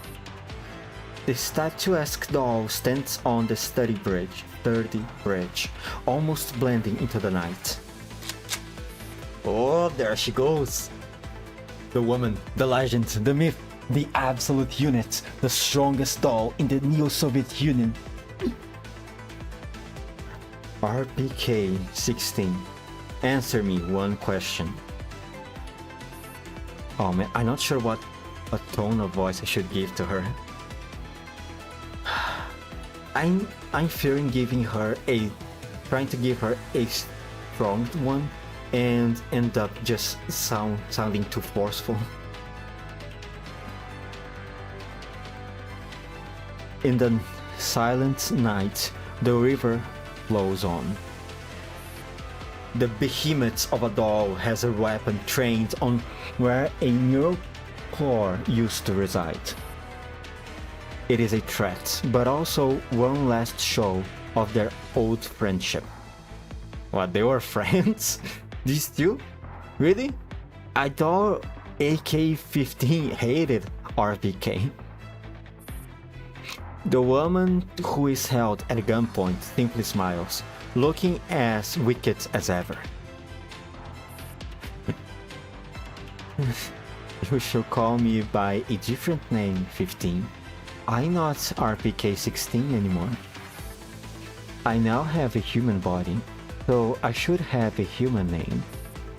Not a serial number, not a designation, but a proper name, one with a first name and a surname. In the old days of feudalism, one could immediately tell a person's background just from their name, the house they were born into, their status, the leash they served. So I've given myself a name in the same fashion. Embla Petrovskaya. What do you think? Kind of like Anna Viktorovna, sorry, no? AK-15's only response is to aim her weapon at the most fatal spot on a human body, the heart. I consider the brain to be the most fatal one, but what do I know? You will always be RPK-16, no matter what you turn into. Answer me. Why? You don't need a lengthy explanation, 15. The Alpha Wolf of Task Force Defy has returned. Shouldn't you be obeying her commands and carrying out her orders? I want to hear the answer from you. Embla smiles again, a smile so very familiar and so very irksome. In the night, metal and bullets collide, creating a symphony of crisp and sharp blinks. Oh my god. Bullets fired from MP-443 in Embla's hands puts out 3 street lamps on the bridge. Seeing that pistol fills AK-15 with rage. That's Angel's gun. Angel's gun. Her crimson eye burned like flames in the dark. She takes aim at Embla again. Without any hesitation, Embla grabs the railing on the bridge and vaults over it, leaping off the bridge in one smooth movement. Then she's not going to get away, is she? He dandles in the wind on the underside of the bridge, gripping the edge of the structure tightly with only 3 fingers and is still holding onto her gun with the other hand. He aims the pistol at AK-15. She is clearly at a disadvantage at this range. But her reason for doing so is obvious. The more incensed AK-15 is, the more widely she grins. Answer me, RPK. What's the plan here? Are you still going to drag me back? But my memory can no longer be accessed or wiped. AK-15. I am now a human. A human just like Anja, just like Shaw.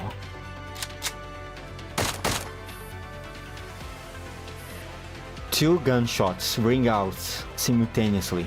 Embla fires at yet another street lamp, while AK-15's bullet is headed straight for Embla.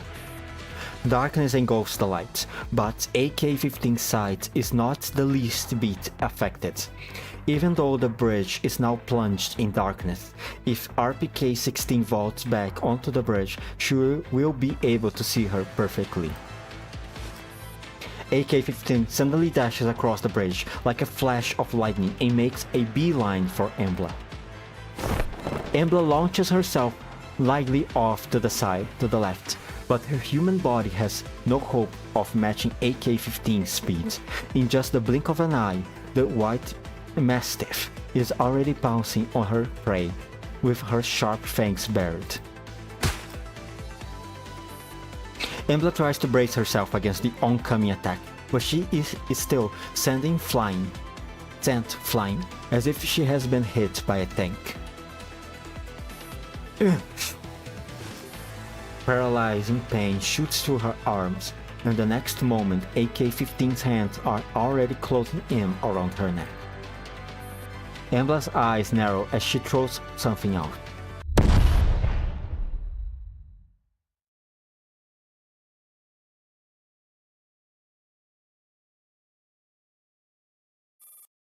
A cloud of black smoke erupts instantly.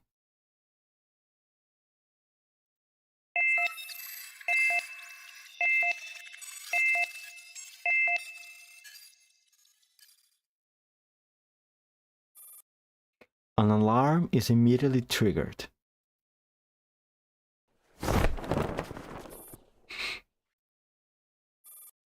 By the time the smoke dissipates, Embla is nowhere to be found. Damn it! The police on the south bank finally notice the skirmish on the bridge and are calling for backup on the radio as they make their way to the scene. AK-15 is forced to leave. The answer is in my name. That is the last thing Embla said before disappearing.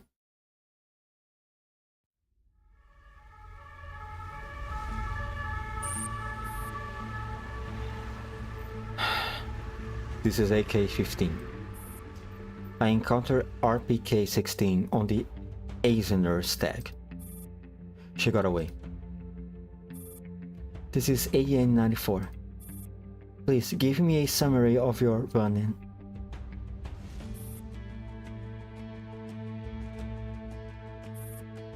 After spotting the target, I engaged her in combat. She took advantage of an opening and escaped into the crowd. There were CCTV cameras and police dolls everywhere. AK-15's fingers tightened around the piece of dark green fabric, half the size of her palm. It is the only thing that she managed to slice off the woman when the smoke grenade exploded. You should have notified me the moment you saw her. Sorry. Are you injured? Oh, no way she's injured. No. Told you.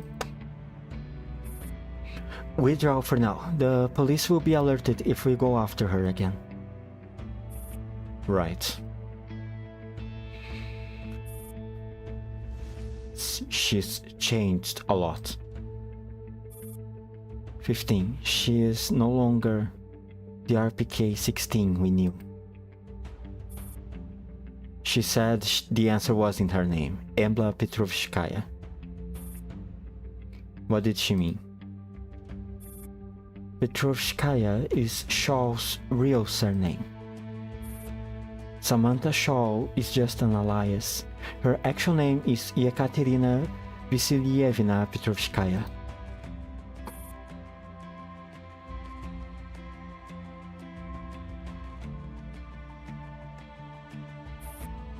In a safe house on the outskirts of Frankfurt. It is late at night, but the lights are not on. AN-94 is sitting at a desk calibrating her parts, while listening to AK-15 speak through the comms channel with uncharacteristic emotion.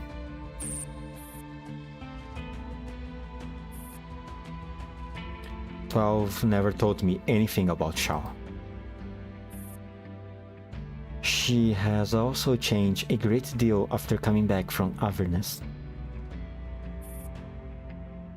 Why didn't she tell me? I think she's having trouble accepting Anja's death.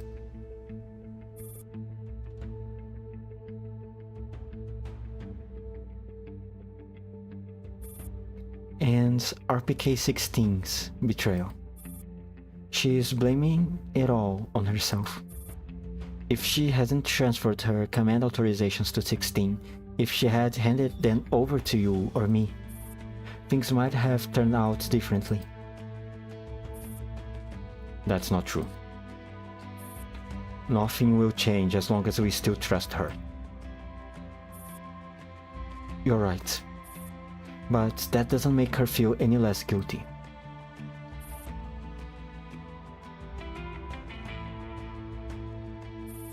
Because she is our alpha wolf. Give her some time, 15. One day she will explain everything to us. When? She was right there when Anja died. If it hasn't been me... 15. I don't want a new commander. Oh yeah, who's the command of the fight team is going to pass to? Who's going to be passed to?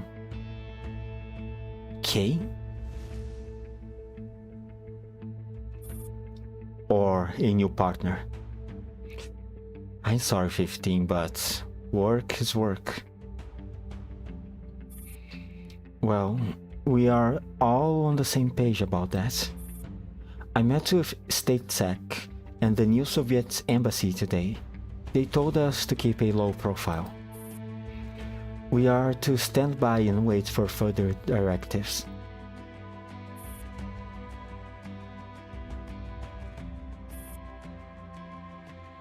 We are Task Force Define. Yes, 12 said the same thing. What actually happened to Shaw? Shaw has been missing for 2 years. 12 believes that she's dead.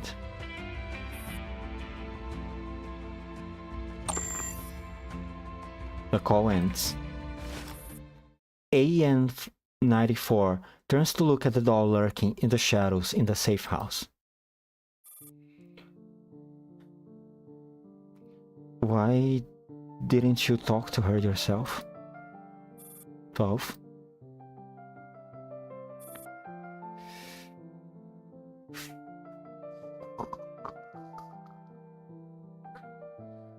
I'm not gonna lie, 12. If I didn't knew you beforehand, I might have mistaken you for a Nito. Someday, you will get used to this frame.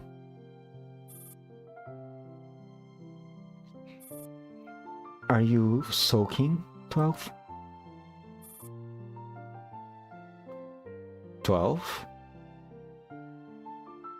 Hello, 12? Are you okay? Are you even there? Are you even listening? You are our leader, the Alpha Wolf of Task Force Defy. You never lose your way.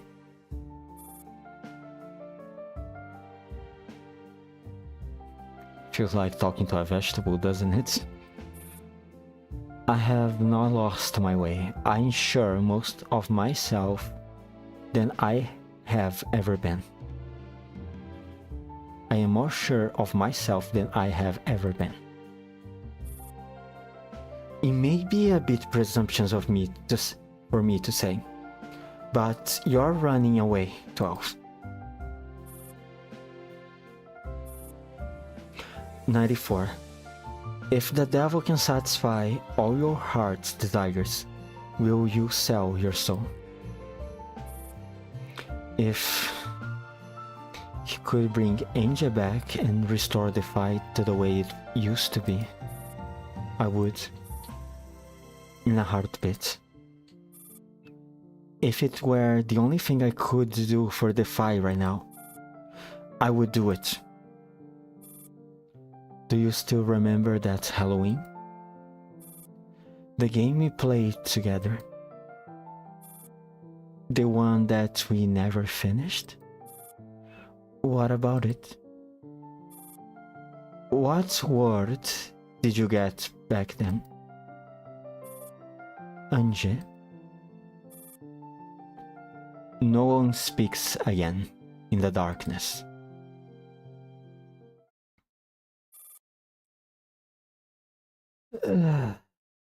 Fighting, huh? Yeah, Anja's death is a huge blow. Everything that happens in Berlin, since Berlin was a huge blow to the fighting.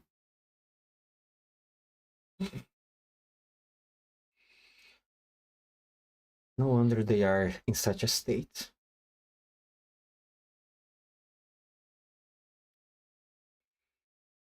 Oh man. But I think Kay, perhaps, is going to be the next one assigned to the team. I don't remember correctly, but doesn't the team defy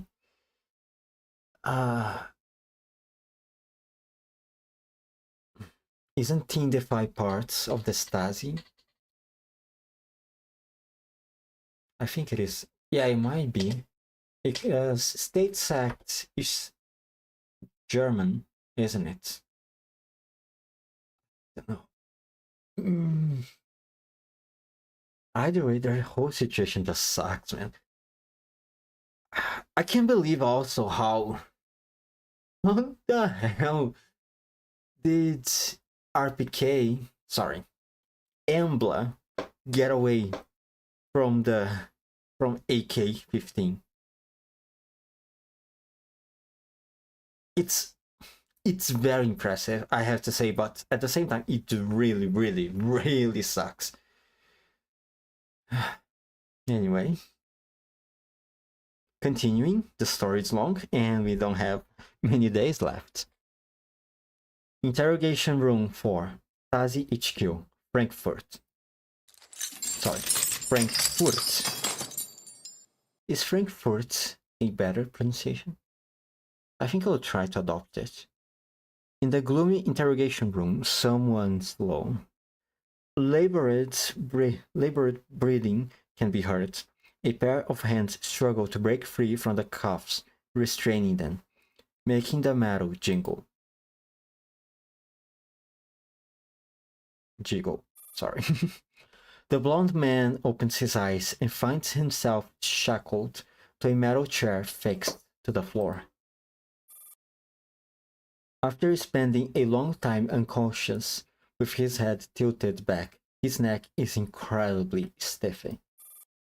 Pain shoots through his limbs with every movement, making him want to curl his toes and scream. In the dark, the exhausted Dupo seems to be waiting for something. The room is instantaneously awash with blinding white light. Dupu. I don't know how to pronounce that, man. Wait, let me see if I can find the correct pronunciation, because I have a feeling I'm going to be pronounced that a lot throughout this.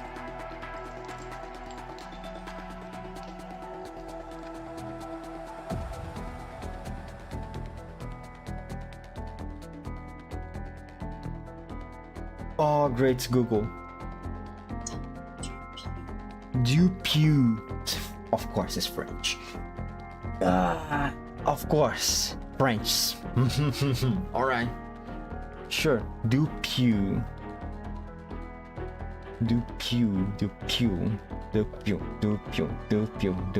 Okay, alright. Sorry.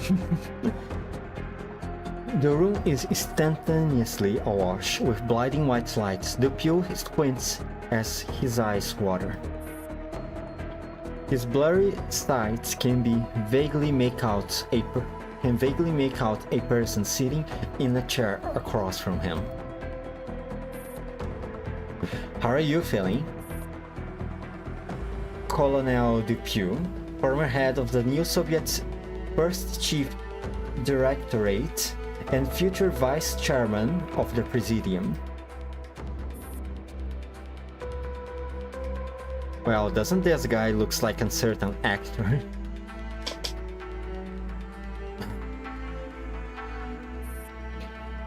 Are you taunting me? I'm just curious. Why did Colonel Dupuy, who is about to receive a promotion, flee St.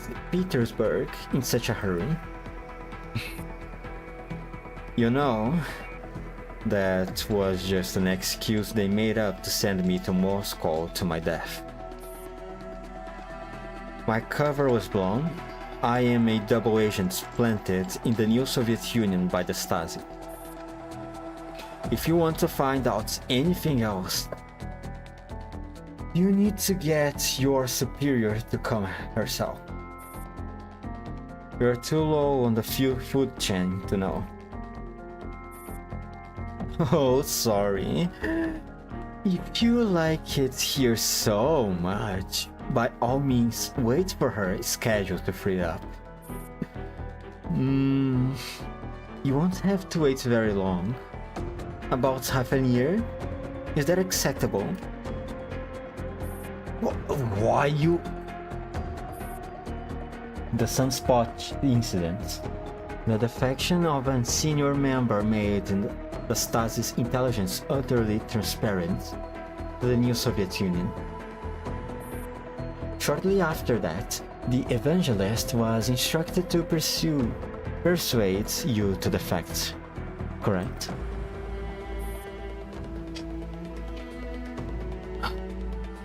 So my cover in Moscow was blown because of the Stasi's infighting. The Stasi's incompetence is astounding as ever, even after all these years. I suppose you are an expert when it comes to cleaning up the workplace, Colonel. Your brother was also a KGB agent, and a decorated one at that.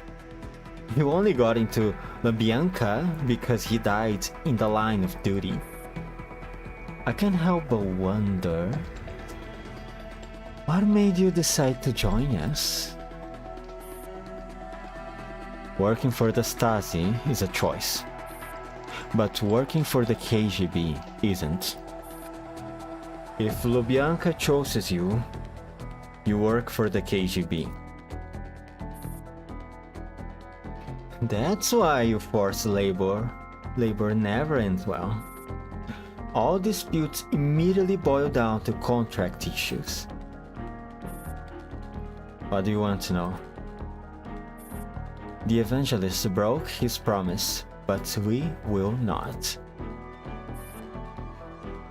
Don't make it sound as if you had nothing to do with the fact that he broke his promise. The ones who sold you out to Lubyanka could have been those non-human creatures whom you thought would never sell you out. Have you considered that possibility? Q traces two small crosses on the desk with her finger. Dupuy eyes widen.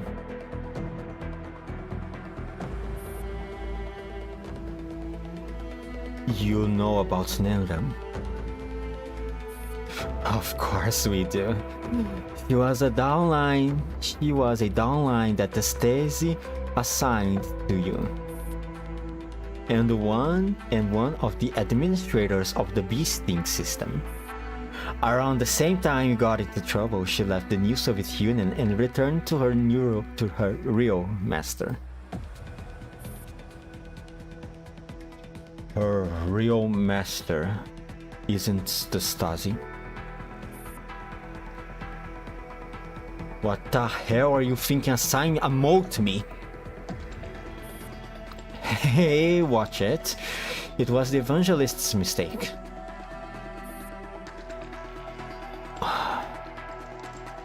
What information do you want from me then?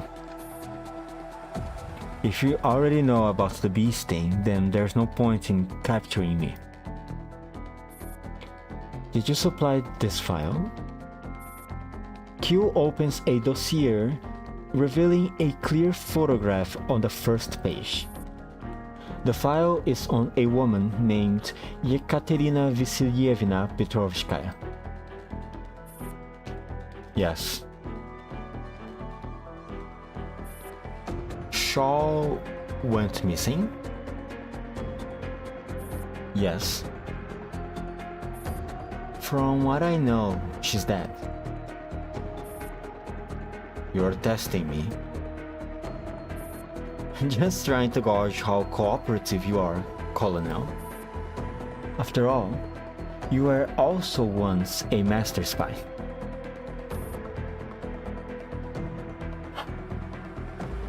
This entire file was forged by Stateside. Then, if I want to learn the truth, where should I be looking? Nobody knows. Oh? Everyone who handled this matter back then has vanished without a trace. Q produces another report. Your second chief directorate is in charge of anything related to internal security. Were they the ones who compiled this investigation report? You got this report via the Beast Thing system? So you've taken over the evangelist authorizations. Take a guess.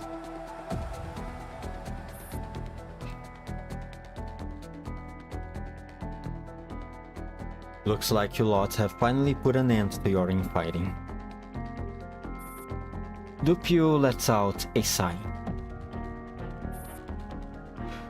With the help of this thing, the inner workings of the new Soviet Union is completely exposed to you. But don't go patting yourselves on the back just yet. You think Zelensky hadn't noticed? My cover is blown, so the system is also out of the bag. Even before I got flushed out, Lubyanka had already started their clean-out. That's hardly surprising. But before you start going off on a tangent, how can you please answer my question? The report on Samantha Shaw? Yes, it was compiled by the second directorate. They had people monitoring her. And by monitoring, you know I don't mean just watching her. Under extreme circumstances, they were authorized to eliminate her. But that was just a last resort. Those people monitoring her also disappeared? Yes. According to the person from the second directorate who examined the body, it wasn't Stateside who did it. But then that person also went missing. After that, the entire matter got hushed up and was never mentioned again. Did Dr. Shaw have any contact with the people from the Relic Agency? I've seen no mention of this in any record. By the time I got my hands on the file, it was already the way it is. The only mention of the Relic Agency on her files is about her elder sister called Sophia, who was a member of an illegal organization. Pandora, the anti-relic organization that attacked Moscow and New York in 1992. That's the one. Thank you for your cooperation. You will now be released from the interrogation room and given the treatment you deserve as an increment in the service of the Stasi. Q removes all of Dupuy's restraints. Who's your current director? Romy Riefenstahl. I only remember her as a Minister of Finance with some military background. I underestimated her. I wish you a happy new life in the Democratic Republic of Germany.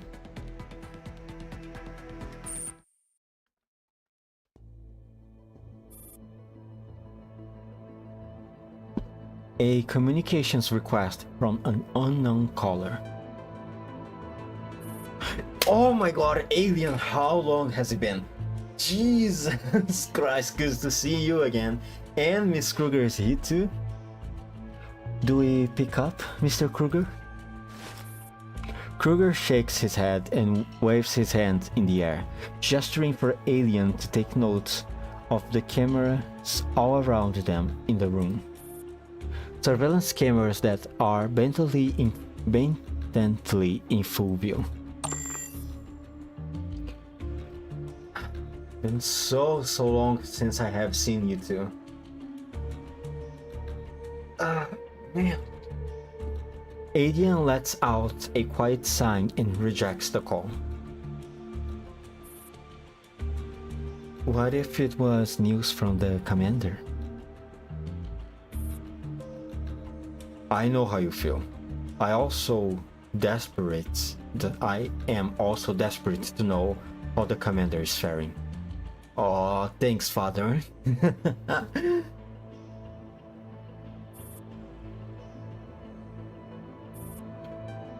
Please get the Earl on the line.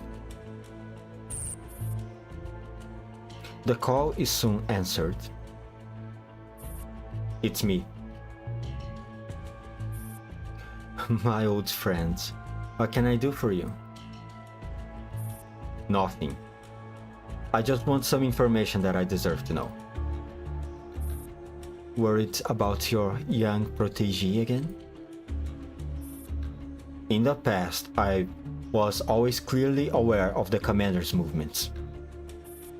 I offered advice when they felt lost and shared their joy when they were happy. Father, I miss you too, Father. But now I am stuck in here, effectively cut off from the rest of the world. You need to rest, old friend. Rest is the last thing I need. I have rested long enough. Alright, I suppose I could arrange for some... You seem to be avoiding the subject when it comes to the commander. The commander has yet to return to the safe zone. So even I am in the dark.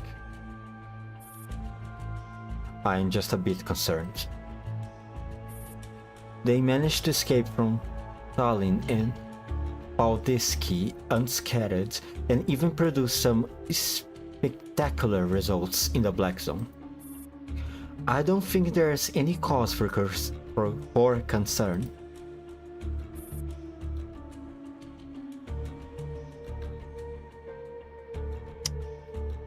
Oh god, I could cut the air with all the tension on it. The commander is full of fever, but they can be a bit hot-headed at times. I hope you can show some leniency to young people and give them some leeway.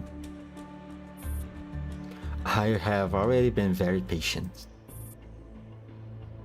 For the future of this PMC, I will continue to endure. What are you waiting for? You should know, I am waiting for the official establishment of the Union of Rosartrist Nations Coalition. The founding of the Rosartrist Union back then was not for nothing. Establishing the URNC now is just putting old wine in new bottles. Having worked towards this for many years, you should know better than anyone else. Kruger, some things exist only in name at first. For example, the selection of government officials was just a formality in the old days when the positions were still reserved for the aristocracy. But in time, this formality became more fleshed out and systematized. And actually learned men were finally selected for the positions. We must believe in the natural progress of things and let history run its course. We can't let young people get crushed under the wheel of history.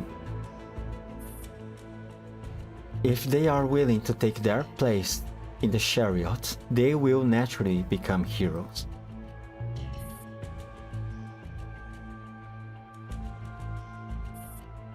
I understand.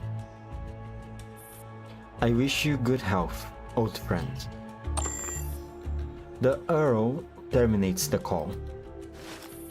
After putting down the communicator, Kruger's shoulders slump in dejection. He buries his face in his hand. Mr. Kruger, you should have faith in the commander. I'm just deeply aware of my own helplessness. Before I was able to pull the commander out of a burning ruin. But now, there is absolutely nothing I can do. You have entrusted everything to the commander. We both believe in them, so please keep the faith.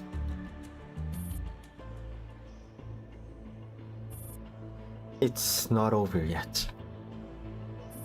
Kruger finally lifts his head. He looks around the lavishly decorated hotel suite.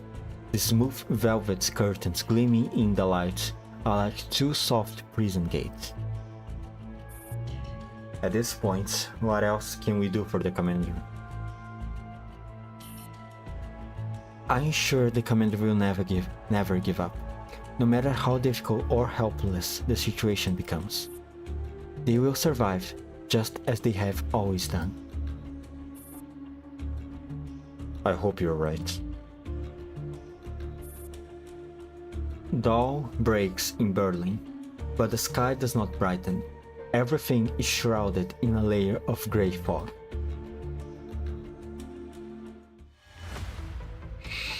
Oh boy, oh boy, oh boy, boy. Things are building up, aren't they? Oh no.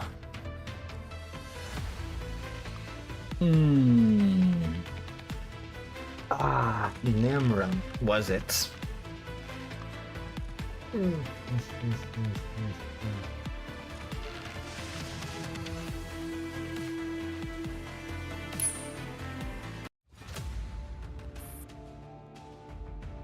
Paradil's temporary base.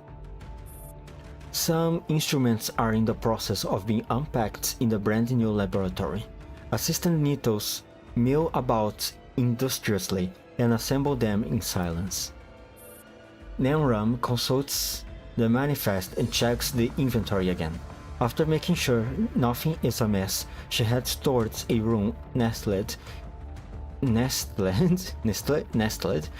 the far end of the laboratory. She knocks lightly on the door, not because the transparent door is locked, but as a courtesy to the person inside. Who's inside? Who?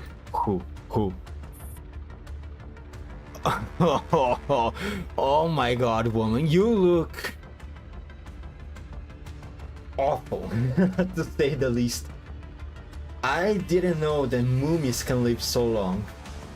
You seem like someone that has died and forgot that he's dead. Not gonna lie.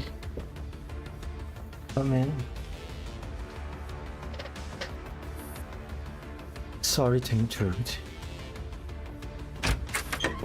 Nemran pushes the door open and enters the room.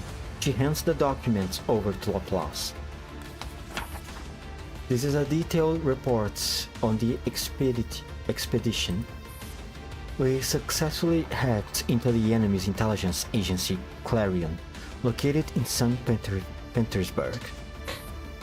As you have speculated, their financial backer has close ties with the Preparatory Committee for the Union Rosastrist Nations Coalition. The plan has been 3 years in the making, with all important operations named after ancient heroes, the most significant of which was Operation Muromet, the very same operation that destroyed Avernus. That's why Anna came to Germany. Yes. She arrived in Bremen on September 13th was handed over to Berlin on September 17th and eventually transferred to Avernus on October 16th. Then, Daybreak was also awakened around that time. Affirmative. Aliana was awakened on October 20th.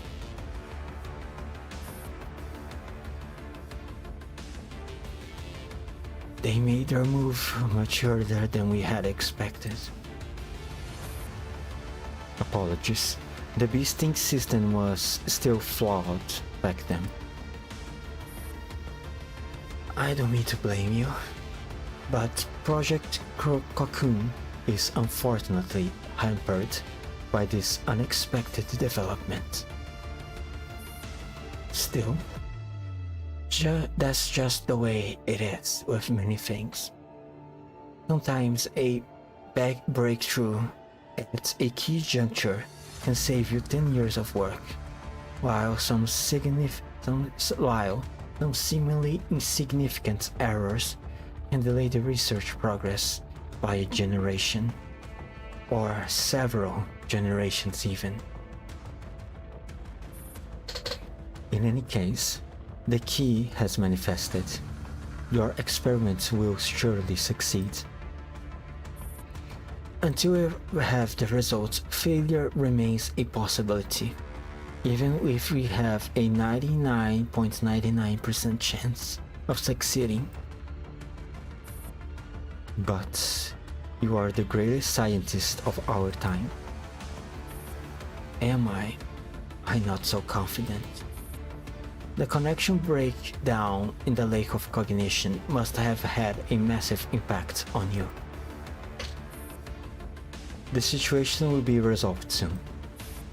As long as you are here, there is still hope for us. You're right. The upcoming experiment is of utmost importance.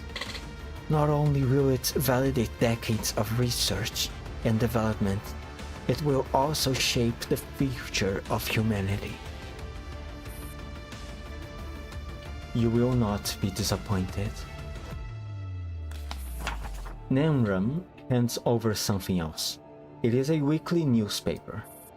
The headline reads, Menotti attends Rosastre Memorial Exhibition at Goethe Universität Frankfurt. Laplace takes the newspaper with an amused grin. That face, Jesus Christ. Wait, let me take a screenshot of this. Yep. Screenshot it. No, Jesus Christ. The most important skill a politician can master is the same as that for an actor. They must be able to capture the masses' hearts and manipulate them. In this regard, we have been rather clumsy. We only managed to hit the veins, not the heart itself. Should I set up Cons channel 42 for you? No need. That old man doesn't see William as a son, but a pawn. We don't need to worry about other things. As long as William returns to the precious material before the final experiment. As long as William returns with the precious material before the final experiment, everything will be fine.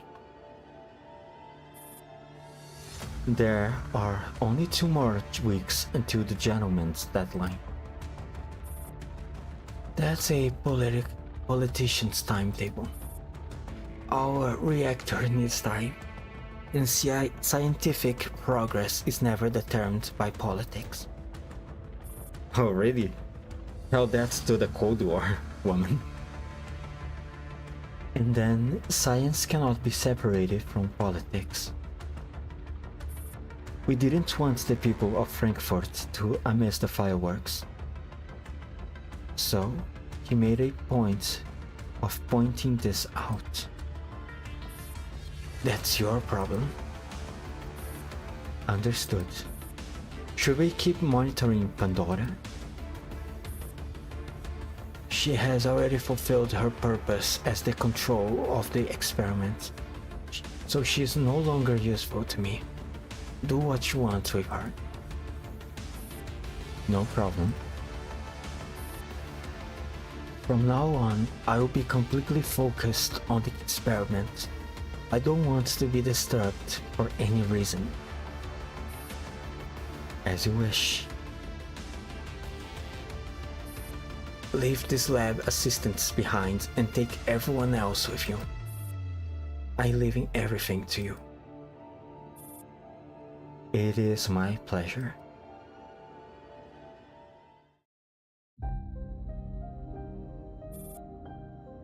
The Main, Frankfurt. Today, Frankfurt sees its first snowfall of the season. The snowflakes are too light together, drifting down gently the tuffets of fluff, setting on withered branches in the brims of passers-by's hats.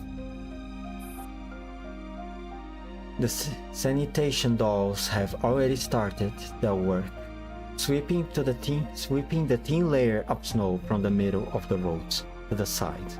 The melting snow leaves the streets damp and glistening. Oh, I'm surprised that she's back here.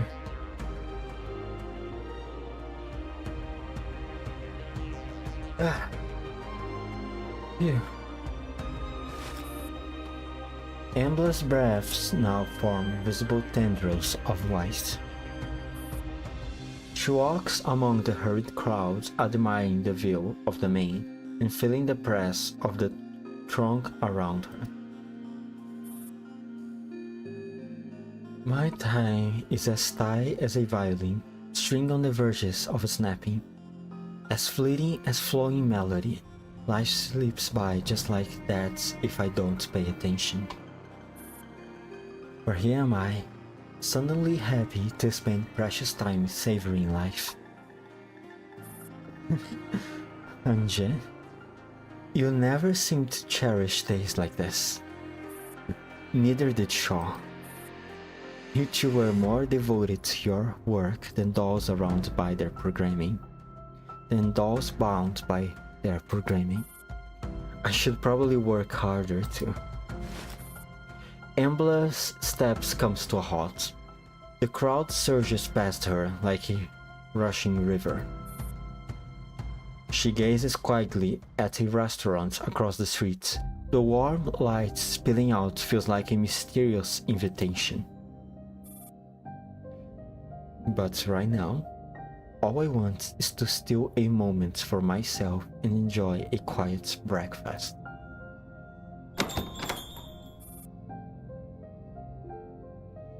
In answer to the invitation, she crosses the street and enters the restaurant. Pulling out a chair, she slowly sits down and orders herself a chocolate hazelnut roll and a cup of coffee.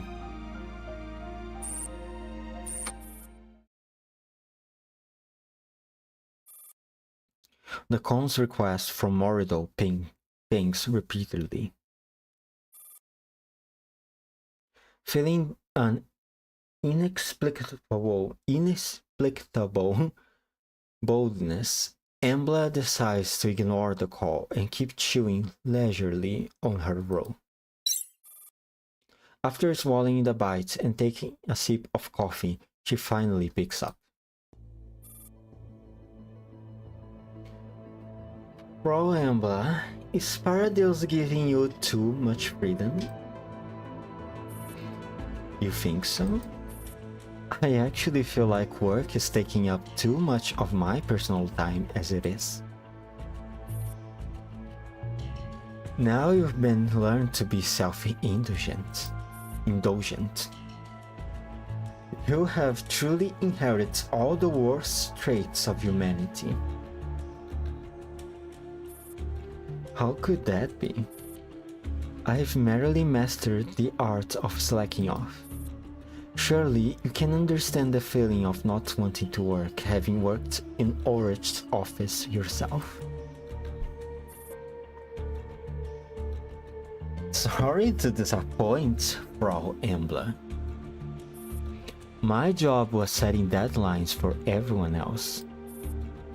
I'm calling people 10 times a day to check their progress as their deadlines approach. I can see why Angel took a liking to you. Frau Angelia didn't need deadlines. You usually finished her tasks early. Indeed, you would even take on extra work. Exactly the kind of employee that any boss would love. That's not necessarily true. After all, she would sometimes set extra tasks for herself that were at odds with the team's objective. Humans are such fascinating creatures. Right, enough small talk. Time to come home. Nemram is waiting for you. He needs you to confirm the final plan. See, she's the kind of dependable employee the bosses would love and the kind of annoying boss the subordinates would hate. Understood, Miss Deadline.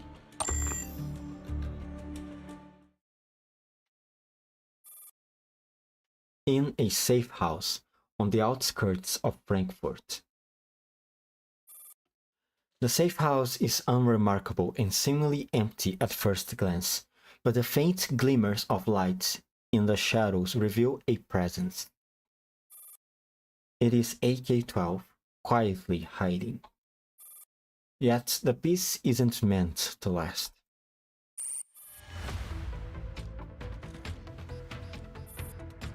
Oh, M16, huh? AR-18 squad can't make it into the city just yet. You need to rendezvous with Steven's AIM-520. Here's her comms code.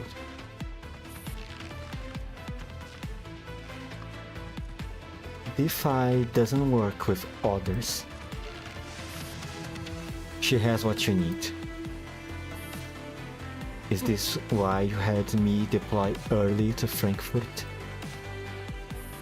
Correct. I will spare you an unnecessary lecture. But burying your head in the sand isn't like you, AK-12.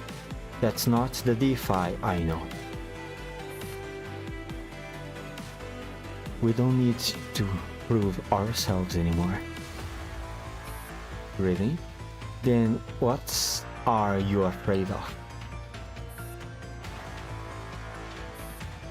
I know you have your plans, but the matter concerning RPK-16 isn't something you can handle alone. This is DeFi's internal problem. I don't need others meddling in it. No one's trying to interfere. But shutting out AR-18 because of fear? That's unnecessary. Fear is a concept that doesn't exist in my programming. Then what are you running from? Are you afraid that RPK-16 betrayal had deeper motives? Are you refusing to acknowledge Angel's death?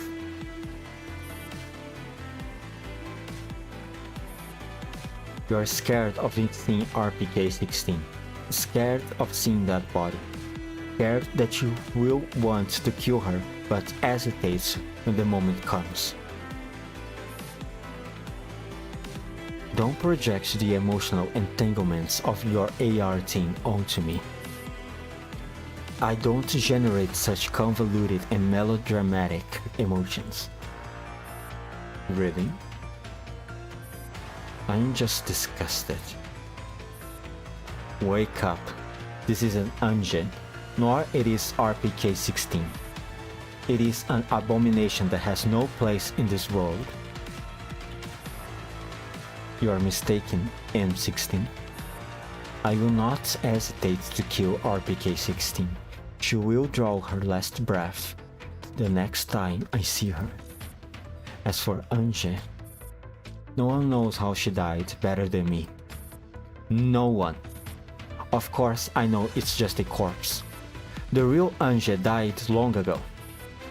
On the night of Operation Moromet, right when the commander decided to save her. She had so many chances to leave, but she refused. She agreed to that experiment. She sealed her own fate. Then all the more reason to fulfill her final wish. Only you can stop what she was trying to prevent, AK-12. So, why are you hesitating? Why are you running away? I am disgusted with myself. I am disgusted with my past, my present, and future. My past incompetence, my present hideousness, and my future disappointment. What? You think losing the frame that Shaw gave you makes you unworthy of being the Alpha Wolf of Task Force D5?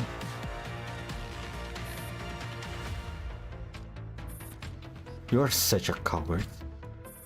Relying solely on Shaw technology to do as you please. This kind of mindset is what makes you an unworthy leader of D5. Before AK-12 can respond, M16A1 terminates the call.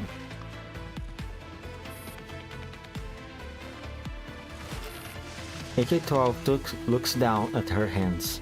Her frame does not even have the standard form the dolls are constructed with. It is a monstrosity, created by Paradeus, something of unknown origin and purpose.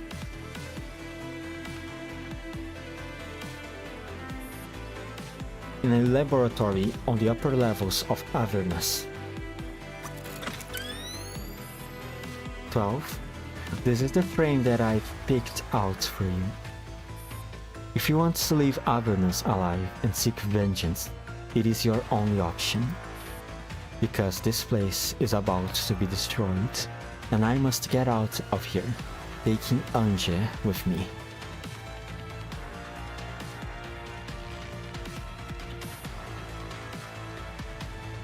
To cover up her hideous frame, she was wrapped herself in bandages. But now, AK-12 starts unraveling the bandages on her arm little by little, like a puppet breaking free from the strings that control it. I am the Alpha Wolf of Task Force D5, not a puppet dancing on someone else's tune. Even if I were a puppet, I would break free of my shackles.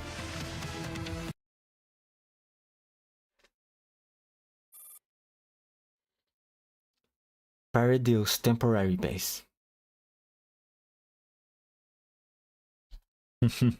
Recycling neuroclouds. CGs, I see.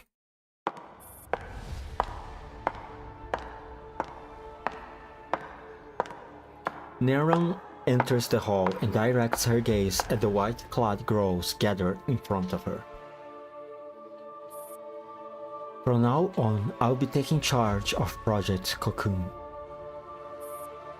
First things first, recall all units under your command to Frankfurt. Brameds snorts out a laugh, then proceeds to inspect her nails with exaggerated concentration.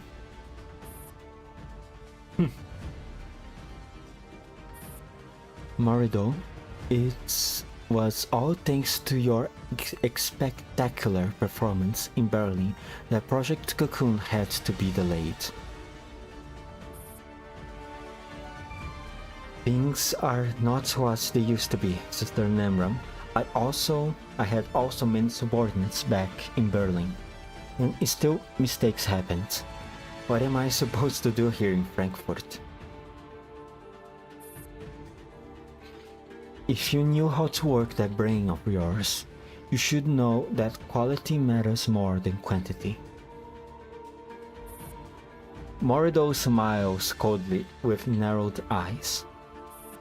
Meanwhile, Bremed watches the exchange with an amused smile. I believe Father has made himself plenty clear in Avernus. I will be fully in charge of the operation in Frankfurt. Any questions? For Father's sake, I will, of course, obey your command. However, do you have any questions regarding our subsequent plans? Sister Neram, allow me to review the current situation for you. First of all, you, me, and Bremed are the only ones left with the ability to fight independently. With the fall of our headquarters, we have lost way more advanced combat units than just Grey, Narcissist, Greg, and Sana. Secondly, the vessel for the Lake of Cognition has been destroyed, so we cannot mass-produce combat units for a while. I am well aware. Thirdly, working under these circumstances, not only do we have to resume our previous mission in Avernus, we also have to reactivate Project Cocoon. Is that even possible? You just need to confirm your mission. There is no need to explore its feasibility. Sister Neram, I just want you to know one thing. Rebuilding something is much more difficult than destroying it. Much more. Especially under such circumstances. I will find a way to resolve our manpower shortage. But we have to carry on with what needs to be done. We still have plenty of bases in Germany. Start mobilizing the resources of all the factories still in operation immediately. As a side note, I suggest the two of you rein in your little hobby. This is not a good time to be killing low-tier Nitos for sport. Every able body is very valuable right now. Are you expressing dissatisfaction with my leadership? Just giving some friendly advice. There's no way of retrieving a Narcissus or Greg. In hindsight, I should have collected Grey's corpse. She was much more familiar with Project Cocoon than me, so she would have been useful. Sister Neram, you said you will find a way to get more manpower, but how long will it take for our manpower to be ready for work? Follow my instructions and start by taking inventory of our leftover supplies from Avernus and reserves in Frankfurt. Once I have more inputs, I will have a better idea about how many resources we will need to replenish. If memory serves me right, not all the auxiliary factories for Project Cocoon in Berlin and Bremen had been destroyed. There are also backups. Since I left Berlin in Avernus in such a hurry, some of the things are still with Grey.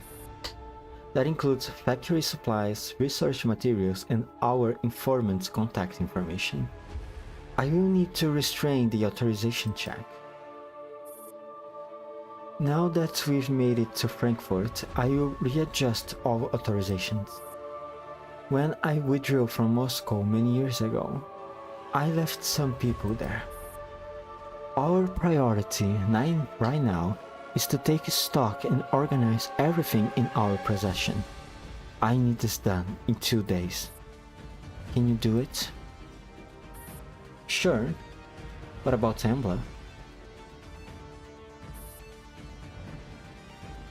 She just has to take care of All Hallows Eve.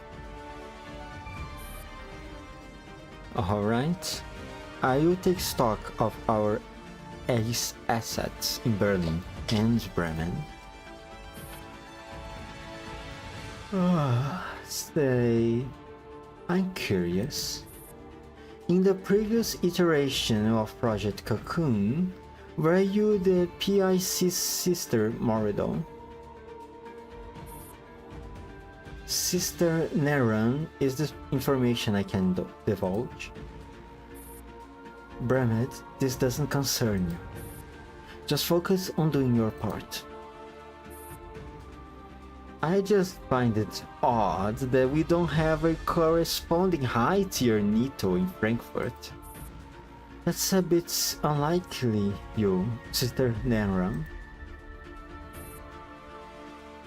This isn't Avernus, so please put aside your pointless speculation. Just completing the work assigned by Father should keep you so busy that you won't have time for gossip. If it is what Father asks of us, we will naturally obey. Moridol and Bremed are just about to take their leave. Ah, my eyes.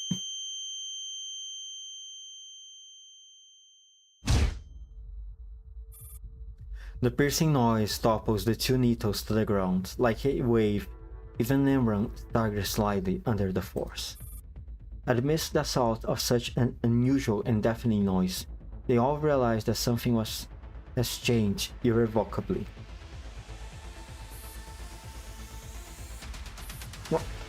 What is that? Did we get hacked? No, it's not as simple as that. Moridol is about to continue, but her quivering lips refuse to utter the words. The Lake of Cognition is gone. Oh, that's a big deal for them. Wasn't it already gone when Avernus fell? We lost the Evangel access, which only severed our connection with the Lake of Cognition. But now, the lake is completely obliterated. Do you understand? Who could do such a thing? Even Father... I don't know. This is utterly beyond my calculations. Our future plans will have to be adjusted. I will handle that. Nemron gathers her wits and looks at the two pale, frazzled Nitos. Make it your priority to relocate and protect the laboratory. Yes, Sister Neron. Neron wastes no time and rushes out of the hall.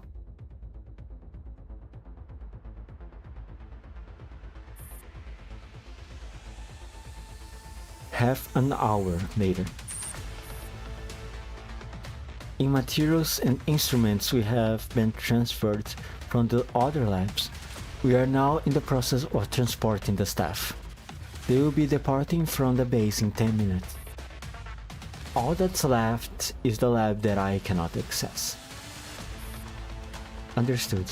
I will take care of that lab. Clean up the site.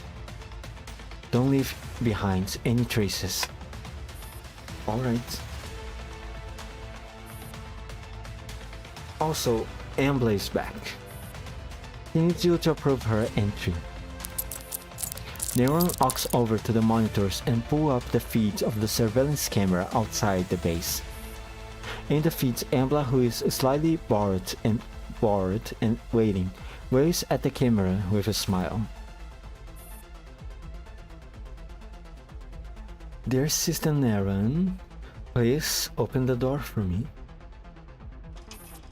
Neron opens the main entrance of the base. Just as she is about to look away from the monitor, she suddenly realizes. Behind you. Oh boy. The moment Neron activates the door control mechanism, AK-15 shatters the surveillance camera under the eaves and knocks Embla into the door. Embla tumbles lightly through the smoke and into the base. Oops, I seem to have picked up a tail. Keep moving, don't stop. Other Nitos prepare for combat.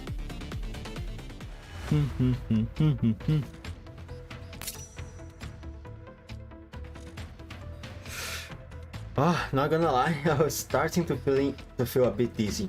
Do I have a water bottle with me right now? I do have the bottle, but I do not have the water. Shame, really. Okay, what do I have here?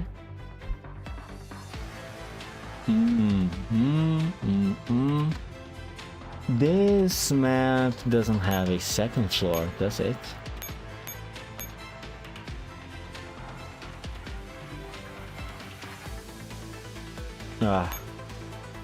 Yikes. Choose a spray attack across a row of a random target. Yikes.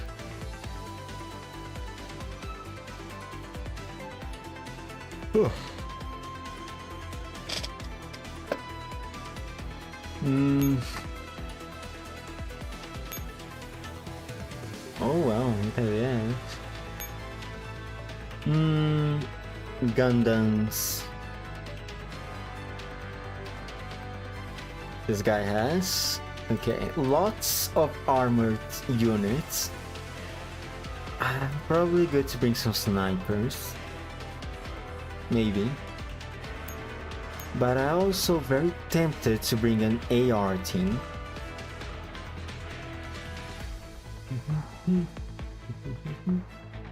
Alright, I can bring AK-12. AA-12.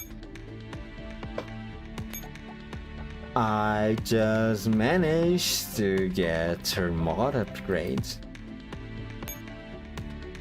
Where HD? There she is.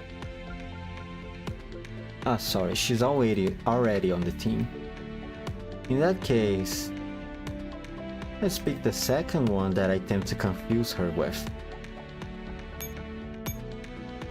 Hold on.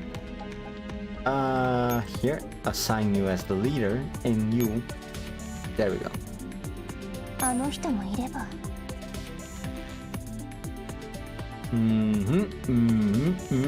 Now we go back. And let's do this funny thing. Put you here, and I'm going to bring in a HGRF team, just in case. Please note that the defense gates will only open automatically when both control panels are unlocked. Okay. Thank you for the heads up. Reach the two radar nodes and set the explosives. No need to pick up and move the explosives. Alright, okay. What is this? Ooh, high speed targets, huh? Oof. Okay, let's do this.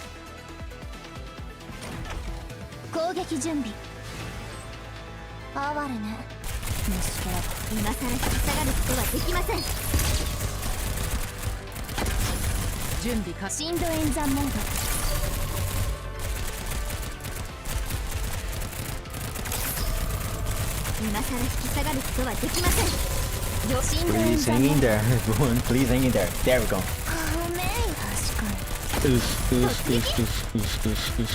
I think you can withdraw. Oops.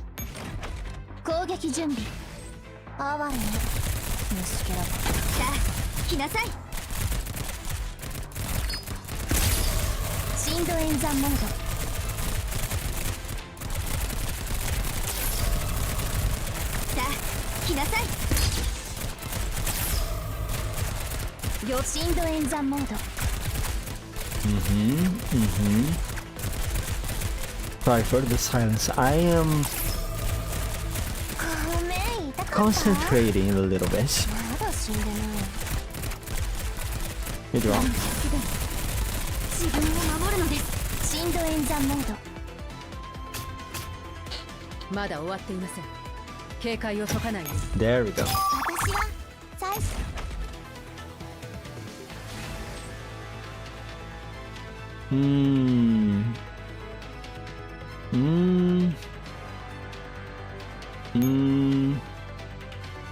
Yikes. Yep. No. Can I bring more dolls here? Yes, I can. So right now we are going to do this.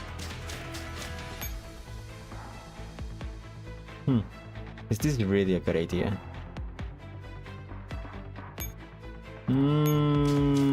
Change your plans. Give me this. たっぷりおもてなししてあげますわ狙い撃つ。誰も犠牲になんてさせない変な暴力禁止ですわよ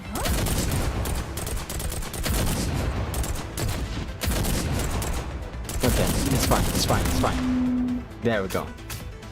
いいかか。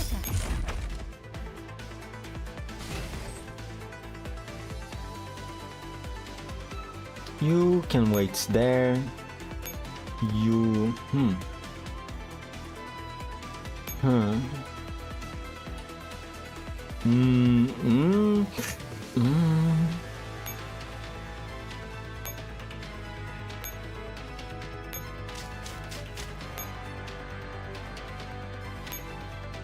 Let's go with Echelon 2. Echelon 攻撃準備 2. ごめん痛かった Okay, lift up, まだ死んで go ない back. Lift up, go back. 今さら引き下がレーダースキャンスタート Throw the grenade, not enough. 確かに憎むべき Restart. 攻撃準備邪魔をしないで私は真実を見つけ出す今さら引き下がることはできません Go back. Fight. Go back. There we go. 震度演算モード今さら引き下がることはできません震度演算モードごめん痛かった Now that's much more like it. 引き下がることはできません震度 You 演 just 算 need モ to ー make ド sure that her stun grenade would hit まだ終わっていません。 the annoying 警戒を解かないよ。 streamlets on the back. これは運命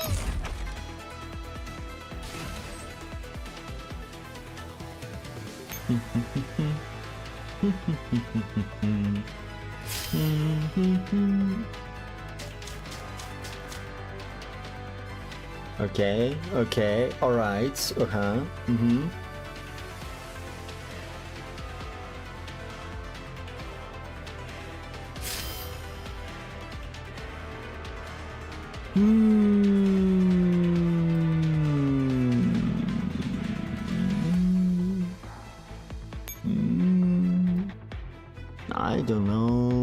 I don't know. 1, 2, 3,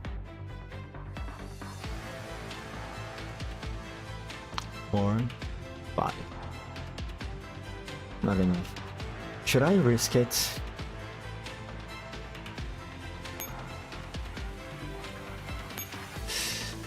Nah, let's bring the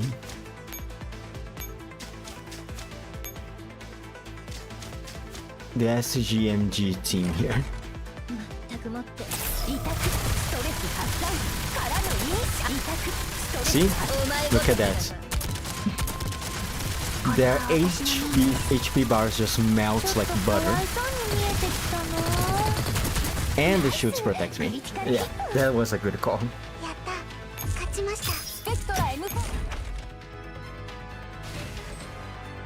Now. Control Terminal 1 activated. Second terminal activated. The gates of hell have opened. How am I going to fight these guys? Is it a good idea to bring my MGSG teams here?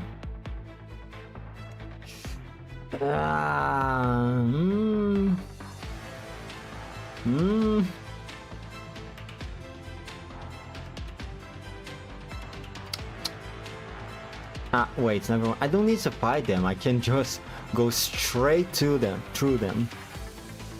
Sorry, I am an idiot and blind. Need to fight the dogs though. Let's repair this too. And resupply. I'm going to bring this ARSMG team to fight against the spiders over there. If I have to. I hope I don't.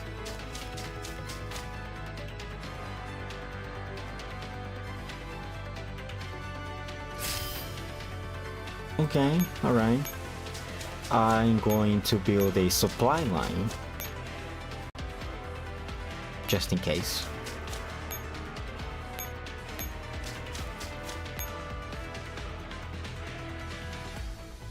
And just as a guarantee, move these guys out of the way so they don't get destroyed. Oh, look at that. 来なさい。射撃速度上限解除。突撃。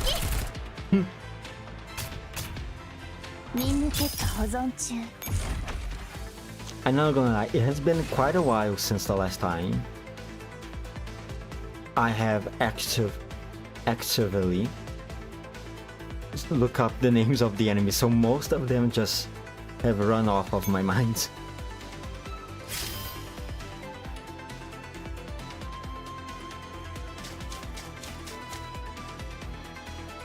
Okay, good. Now I imagine I need to reach the radars, right? For the thingy.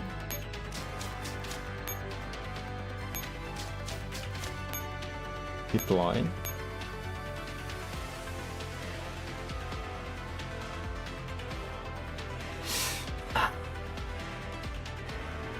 Can I fight this thing? I don't think I can. There's no way. There's no way.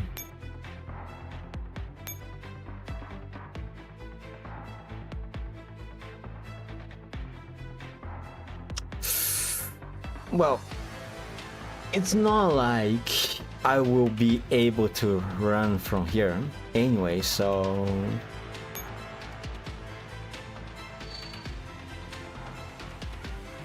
Let's just give it a try just to see how bad it is.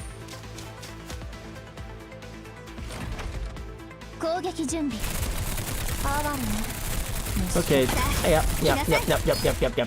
yep, never mind. Max shield, never mind. Well, I was going to retreat anyway.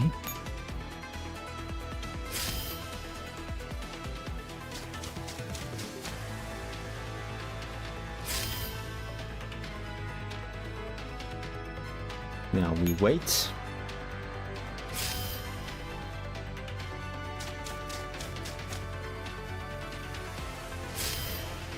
And let's go.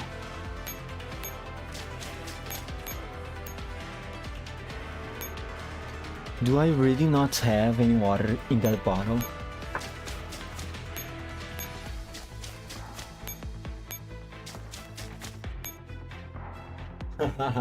Nope, I don't. A dry throat it is.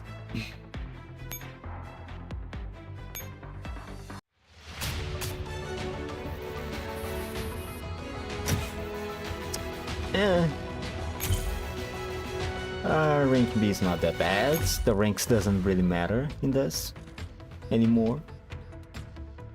Ooh, 2-1. Both are reading. Yes, both are reading. Okay. Here's what I'm going to do. I'm going to read these two and then I'm going to finish for the day. That would be like, what? After reading these two, will be 9 stages finish it? That's already 1/3 of the event as a whole. That's pretty good if you ask me. And I can continue more tomorrow. File PACC37628974765892. Decrypting. Samantha Shaw, 2009-2062. Formerly known as Yekaterina Vasilievna Petrovskaya. Petrovskaya graduated from St. Petersburg State University Civil Aviation in 2028. In the same year, she was selected to join the Air Force and performed flight missions as part of the squadron codenamed Golden Jackal. Code Jackal? Jackal. Yes, I think the correct pronunciation is Jackal. In 2030, the squadron took part in an emergency rescue operation in the Far East, Attachment 52, Attachment 53.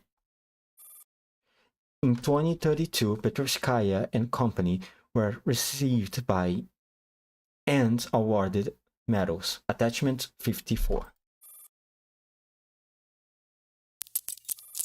Decrypting, Attachment 52. Is that the university? No, it's about her operation in the Far East. Okay.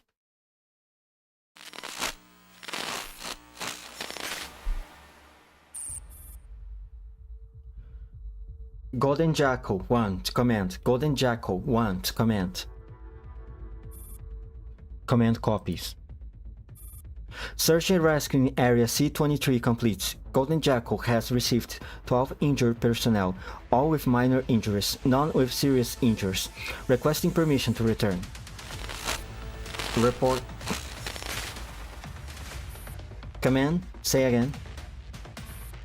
After another burst of static, the voice resumes.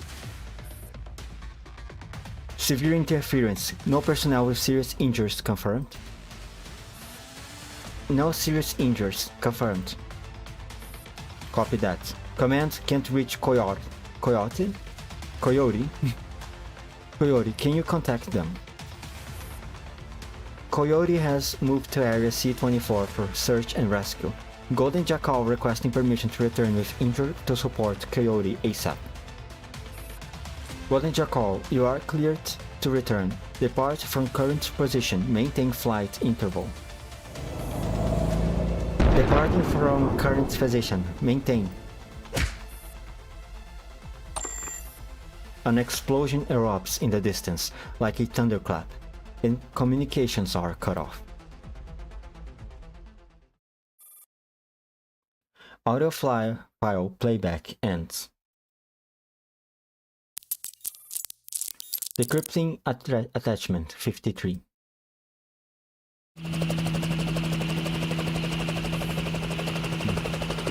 No sign of rescue targets. No sign of rescue target. No, continue the search. We will proceed to areas C4, C2025. What does jocular mean? Pierre's eyes only work properly if he drinks enough vodka. This bottle of vodka is my dad's birthday gift to me. You lot, those 4 bastards from Golden Jackal better keep your dirty paws off. If we make it back to Moscow alive this time, save half the bottle for me. Hey, have some faith. If we are lucky, we might not even leave past tomorrow. So, why don't we just split the bottle right now? Shut up. I'm getting you lots back alive.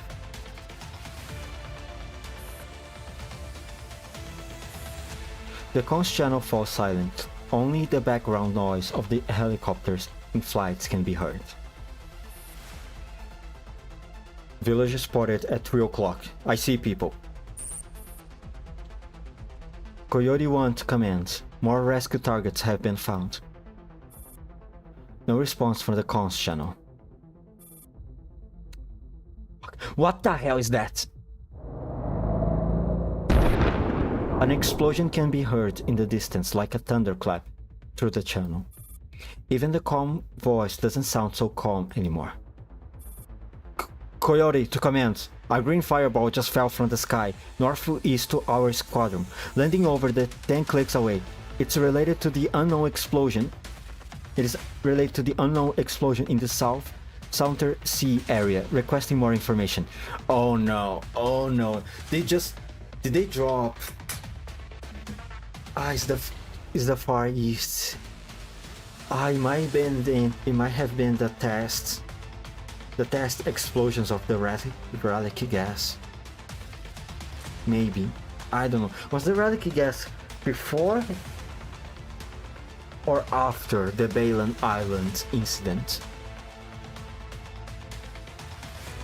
I don't know now. I don't remember. God damn it. Still no response from the comms channel. But if it is the gas relic bombs, they're all dead.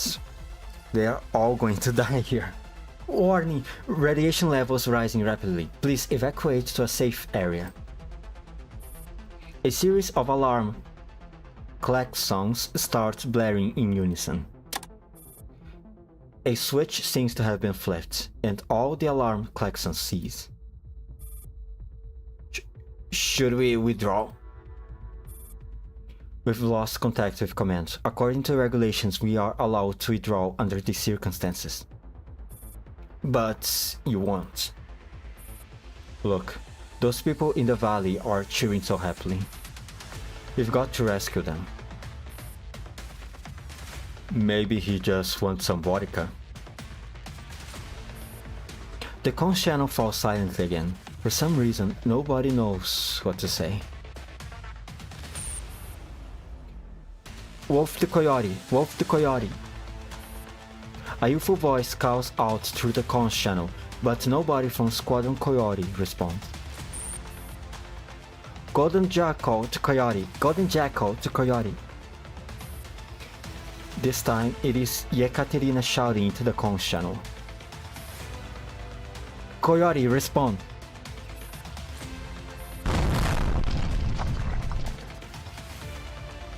Then comes the violent and unmistakable sounds of collision, explosion, and rock slide. It's all over.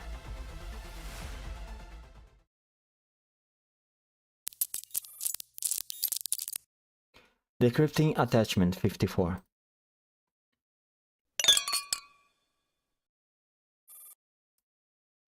I hear you guys got a taste of radiation overexposure during the rescue mission.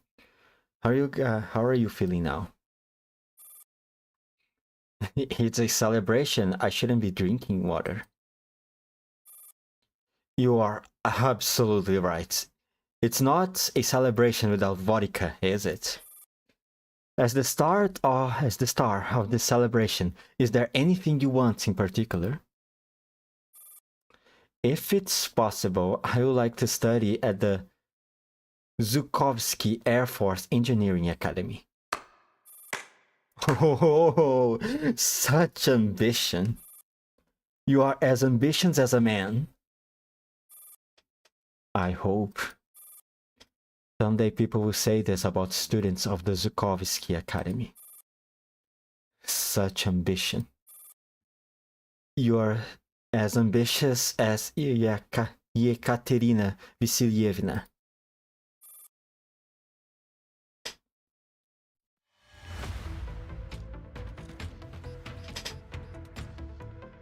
Oh boy. There we go. The last one for today. Go. Temporary Paradise Space. AK-15 pulls her knife out of a Nero's corpse and takes a look around. She seems to have eliminated all enemies in sight. The ravaged room is utterly silent after the recent massacre. Yet AK-15 remains on her guard as she scans her surroundings with her knife held at the ready. Since the moment she broke down the door and wiped out all the enemies in her way, she has not encountered a single high-level Nito. She sheaths her knife and raises her gun instead as she heads deeper. She cannot tell if there is an ambush in the silent base. Unlike Paradil's other specially constructed bases with their recognizable architecture, this is simply a makeshift one, converted from an existing building.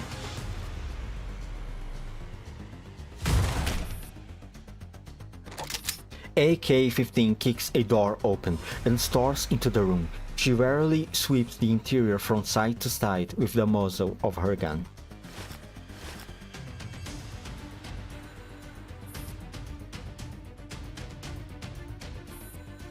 This is the final room, but it's also empty. Oh, come on, there must be a secret passage somewhere. It is Paradise after all.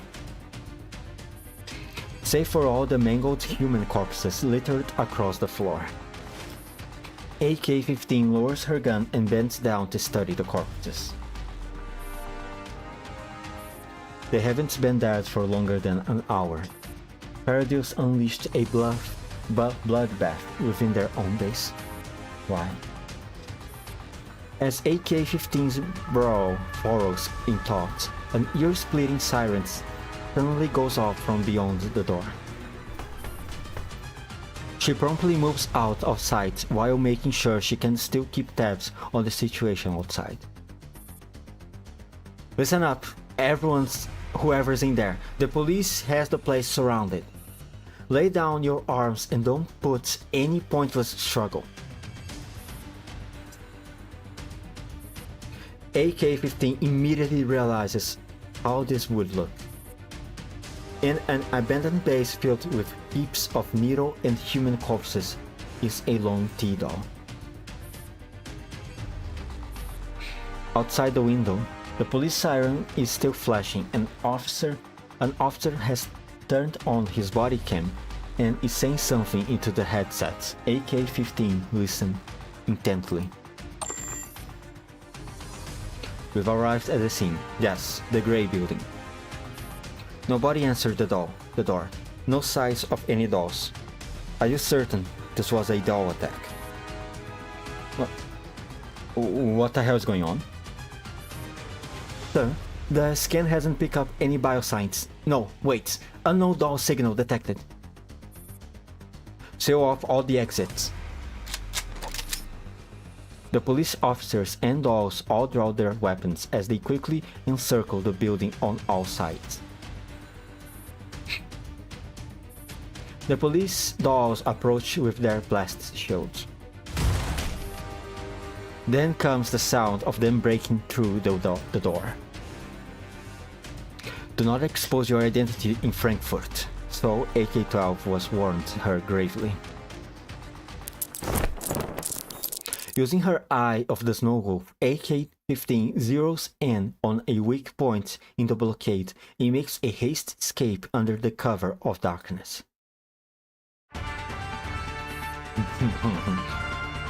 Latest news from Moscow TV. The primary cause of the railway accident concerning the EN441 13M train future is still currently unclear. The government has urged the German operating company to conduct a third-party investigation and provide an explanation to the families of the deceased passengers as soon as possible. Officials have visited the hospital to express their concern and condolences. Here is an interview with some of the affected family relatives. They were going on a vacation to Berlin. They originally planned to go by plane. It was their sales staff who stopped my children's father at the airport entrance and gave him a flyer. Now, not only my husband, but even my children are missing. I just want to see the bodies. Why is that so difficult? The tickets were supposed to include insurance, but now they are making their excuses every day. The passenger disappeared in Germany, but they are telling me that the incident did not occur in Germany. They are asking me to provide proof. How am I supposed to? Is the government not going to help at all?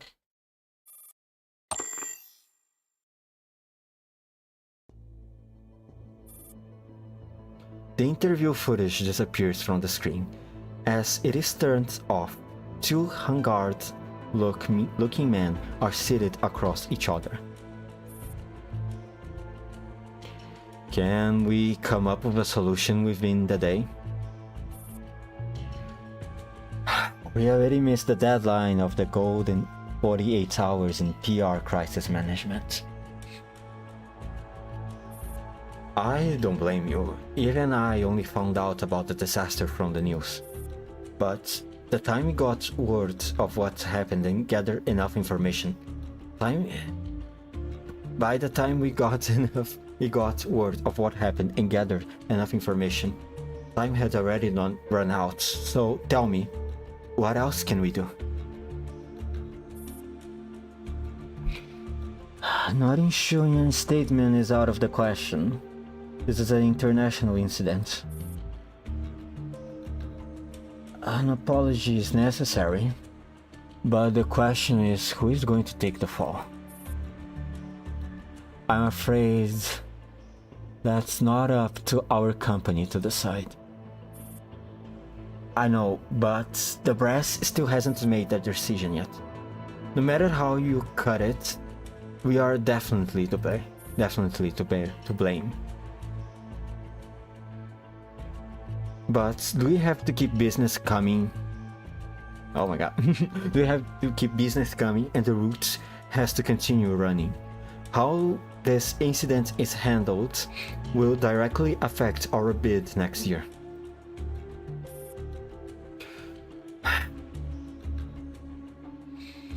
My suggestion is to mourn the victims and then tactfully distance ourselves from the incident.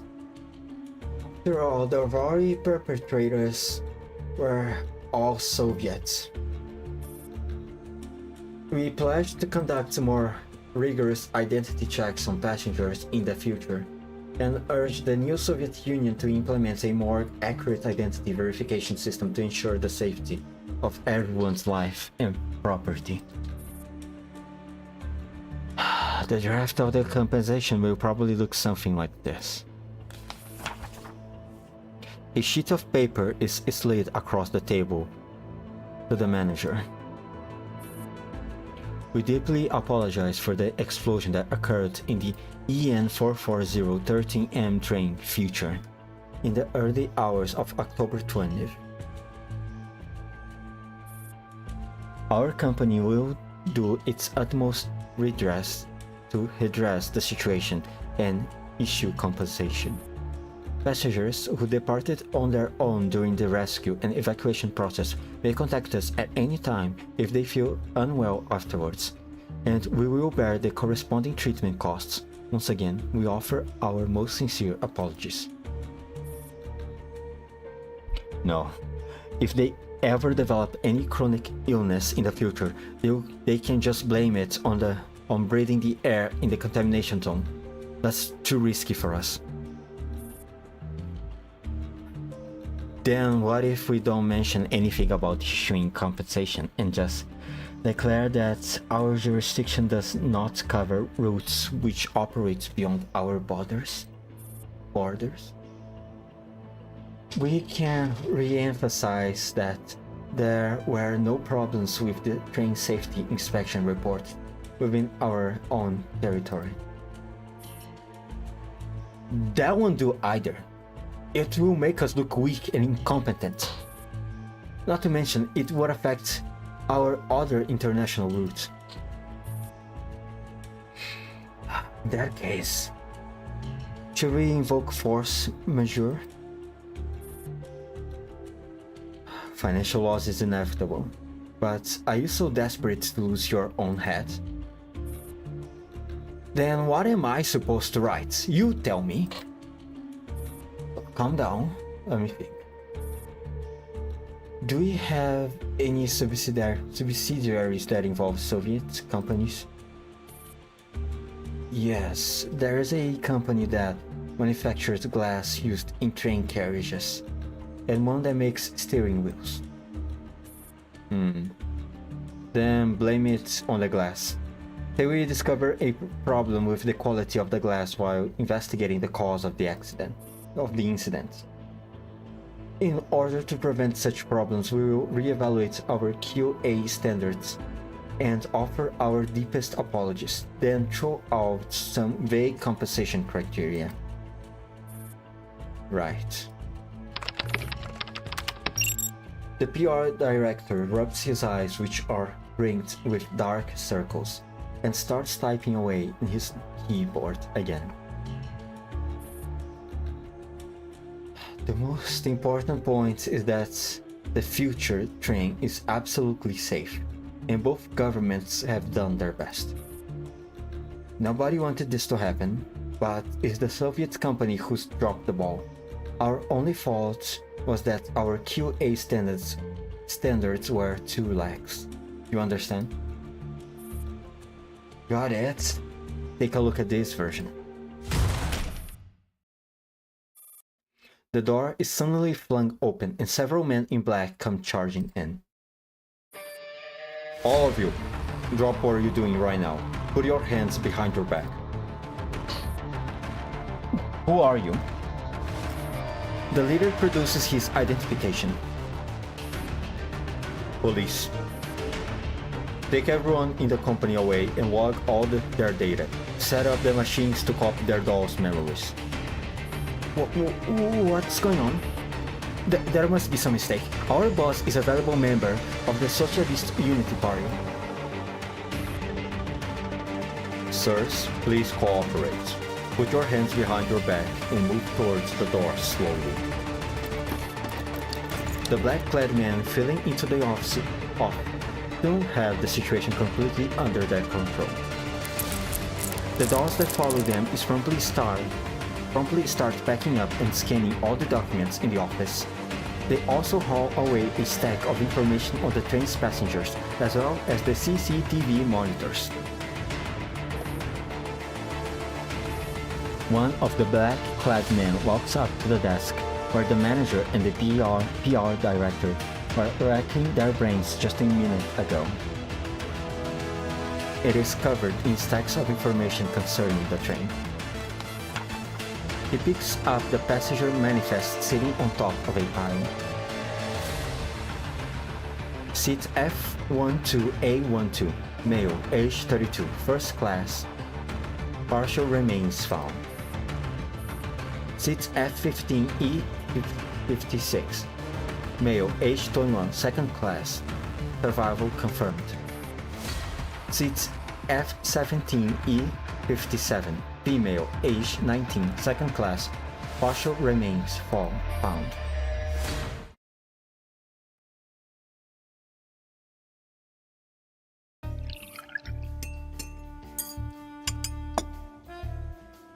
The aroma of instant coffee tantalizes Jay's senses, and the look of Kay's face is innocuous as ever.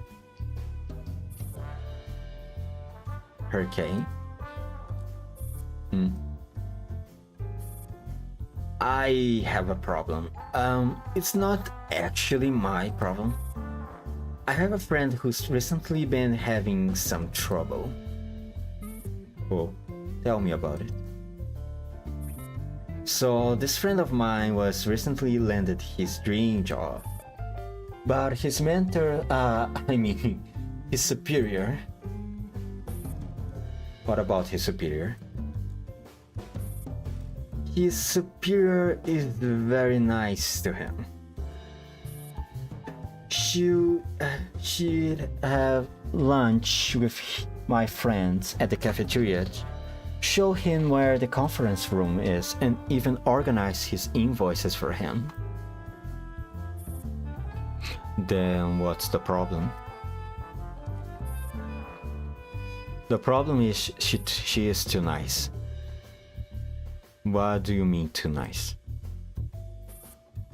His superior is widely known to be a cold and ruthless woman among his colleagues. But isn't it a bit odd that she's so nice and gentle to a fresh grad like him? She even treats him to a meal every single month.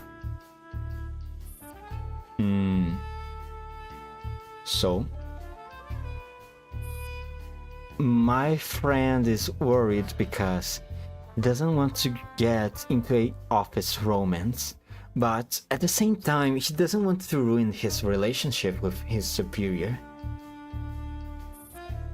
Ah, I get it. You understand what I mean, her K? You suspect K has a crush on you. Yeah. Please keep it down, her K. I don't wish to tarnish Frog K's reputation. I just want to resolve this peacefully. I have to say, there are some wonderful facial expressions going on this event.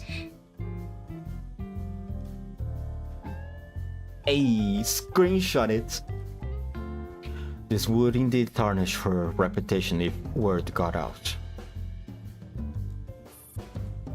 Frog is a lovely person. I don't want to hurt her. So you want to tactfully reject her without hurting her feelings? Yeah. That's simple.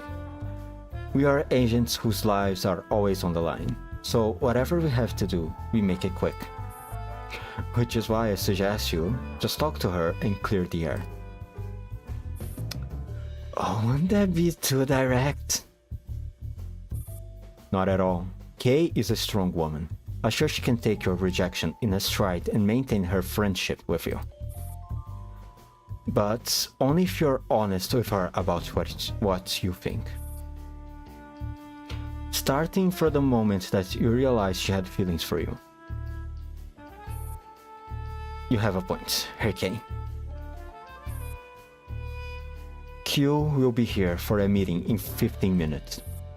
She always arrives early, so take this opportunity to talk it out. Right. Thank you, Kay. Don't mention it. I'm going in then. No, don't go in there. Don't go in there.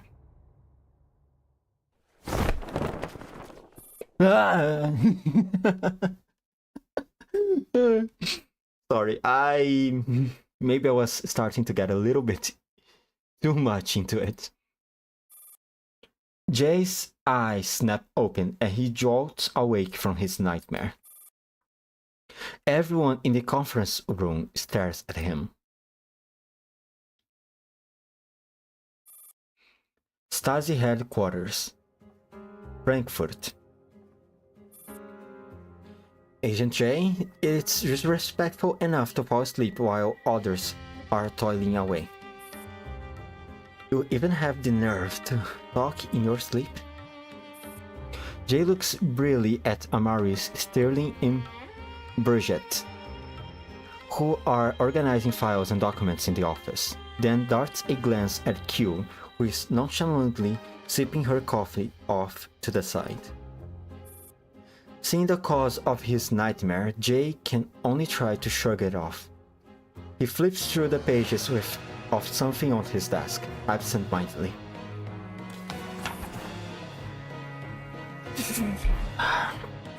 Future Darling Carriage Business Authorization Plan. I don't know, selling lunchboxes on intercontinental trains is so profitable. But what does this have to do with us? Sorry. Have to do with Paradise? Sorry. That's for me to read. Please look through this one. The document is snatched out of his hand and replaced with another one.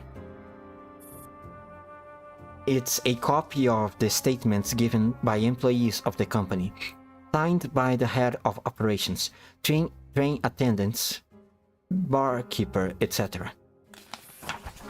Jay flips through the documents quickly. According to both the barkeeper and the attendants, black market transactions were carried out on the train from time to time, but neither of them are aware of the specifics. They only know that the proprietor of the black market is generous with profit shares. No wonder they've been able to stay under the radar for so long. But the black market trade on board was disrupted because of the robbery perpetrated by the Vori. I'm kinda skeptical it's all too much of a coincidence. If you know anything about how things work in New Soviet Union, you will arrive at the opposite conclusion. To the Vori Vija Zakon, fighting is second nature. Is this all the information we have on the black market trade? To the preliminary investigation report mentions that all black market transaction data is stored in a certain DAO's neural cloud, but the DAOs involved in this particular transaction were all taken in by the commander of Griffin. Has the commander supplied any information about them? Yes, but it's just vague and general information you get in regular DAO profiles. Maggie Ponzi, bartender. Catherine Posing, real estate agent.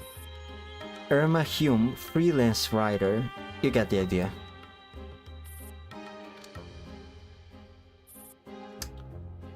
Why did they sorry, I fucked that line up.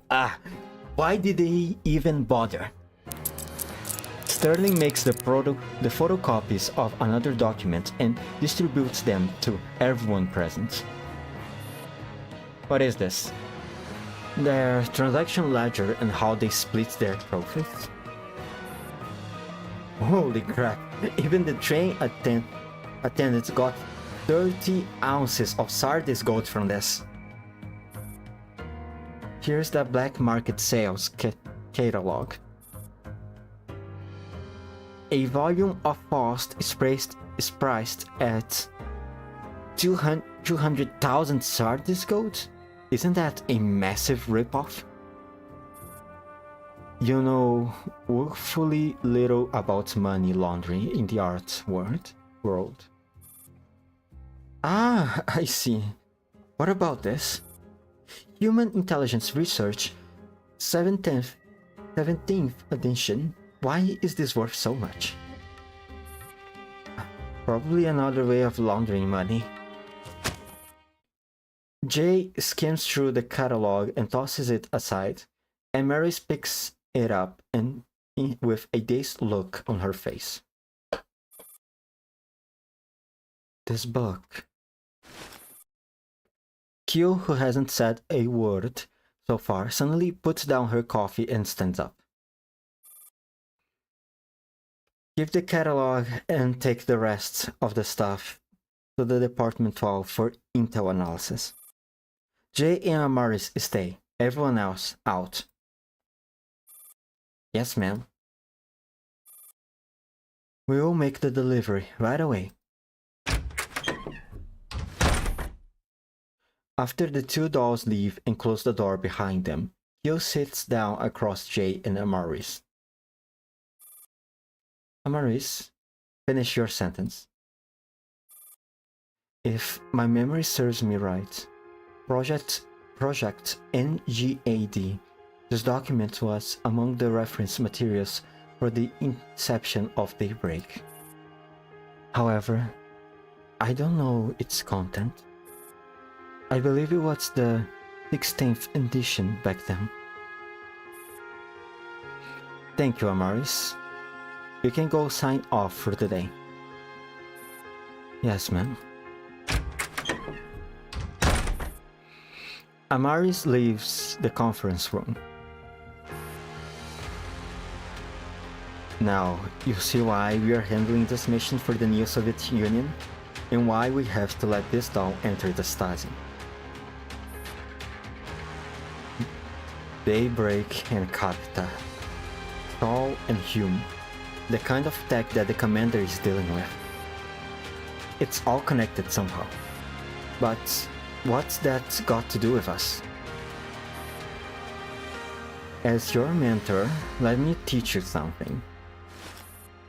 Q pushes aside the stacks of paper on the desk between them. In 1892, inspired by a dust explosion in a flour mill, a German engineer called Diesel conceived the idea of compressing air in a cylinder to increase its temperature beyond the fuel's auto-ignition temperature, then conjecting fuel into the cylinder under high pressure to ignite the air. In 1897, he successfully developed the compression ignition engine, which opened up a new path to the development of internal combustion engines. Okay, internal combustion engines. You're gonna start from the history of train engines? The creator of the compression ignition engine aroused great interest in the global mechanical industry. The engine was later named the diesel engine after its inventor. Even the fuel now is called diesel.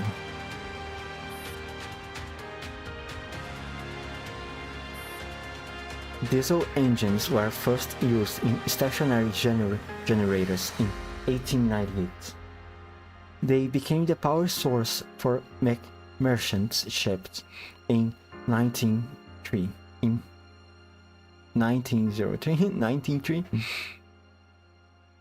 and were installed on warships in 1904.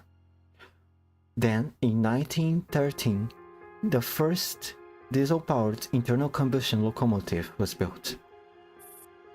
The First World War broke out, which was also a war of internal combustion engines.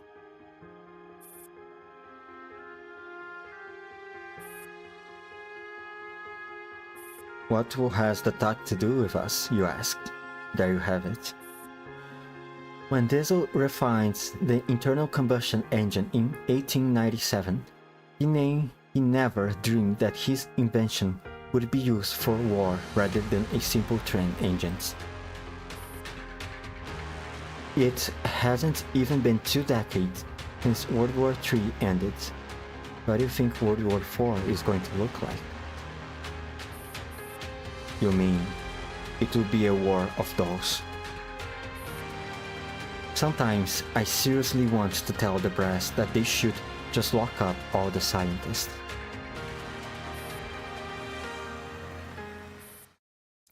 Just kidding. Not funny at all. Why are you saying all of this? I don't think we are friendly enough to idle chit-chat. I'm reminding you to keep the commander at arm's length.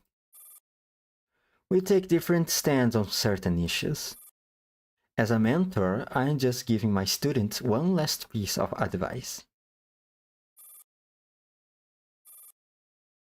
Why the concern for me? These are dangerous times. I don't want your personal actions to get escalated to the higher-ups. That's how internal affairs lost their influence. And how Romy rose to power? Seeing the disdain in Jay's face, Q simply smiles. And that's why you still have a job, while some middle-aged former internal affairs official is now unemployed and living off social benefits at home.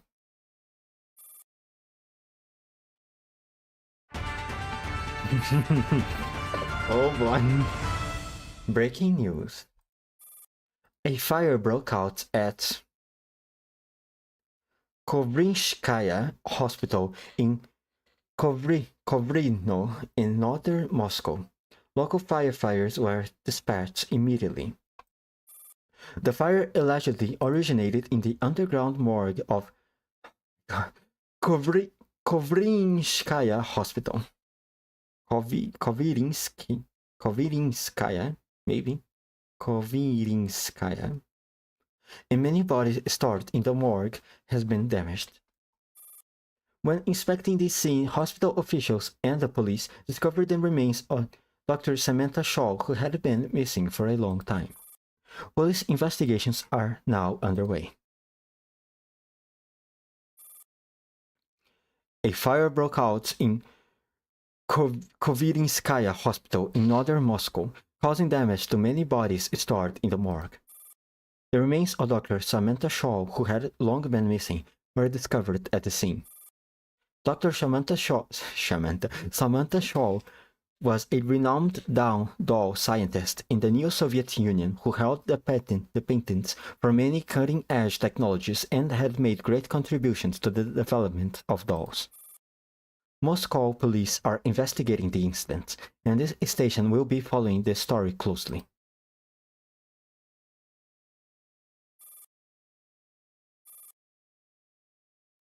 The news program keeps playing in the otherwise quiet luxury hotel room. Persica, ooh, let's go, turns off the television. The remote control slides out of her limp hand. No way, can't be true. Can that woman even die? She's a Cossack and a Slav. Someone who plays bowling with Goliath. How could she have died secretly in a hospital on the outskirts of Moscow? Calm down, I've made you coffee. Persica accepts the coffee with trembling hands and downs it in one gulp. Jesus Christ. It's a lie. It's gotta be a lie. The real Shaw must still be locked up somewhere. What if the police believe they really found her and call off the search? Helium, we've got to write to their search unit right now. They mustn't be fooled. Persica boots up her computer and starts typing rapidly on the keyboard. Alien grips her hand. You better sit down. Take it easy.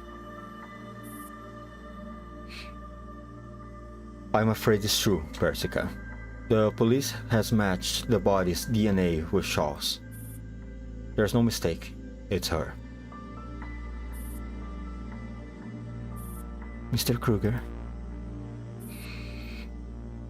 I wish I could reassure you and tell you it's all a lie. But death is written in stone, and the living can only come to terms with it and move on. Persica drifts back to her workstation and runs a search on her computer in silence. Adrian puts down a new cup of coffee next to her. Persica, are you alright?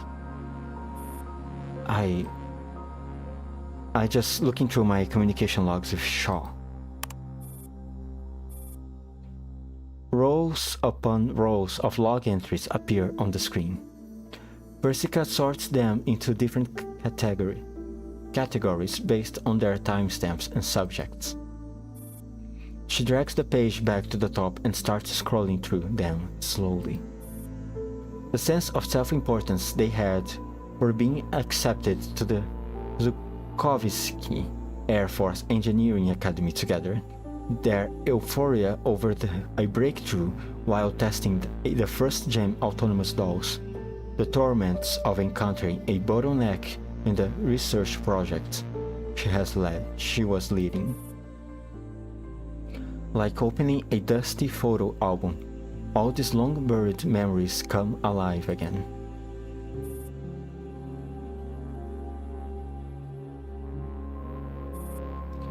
Her gaze lingers on the message she sent Shaw asking for her help when she ran into an unsurmountable problems. during M4A1's creation process. Despite her vehement opposition to modeling a neural cloud on human brain slices, Shaw still generously offered her help when she asked for it. Persica's hand suddenly freezes. Hang on. What is it? Persica pulls up the record of the brain slices used in developing M4A1 as well as the data she has on Sagvis Ferry and Nitos. The frameworks share a similarity. It's the same. What have you found? Someone already knew the outcome before I even created M4A1. My creating the AR team might have been part of a conspiracy to begin with. Persica's eyes darken. If this is all a massive conspiracy, then she might actually be dead. My condolences. I did sometimes wonder how that scary Slavic woman would go out. Persica picks up her cup of coffee again and gulps down half of it.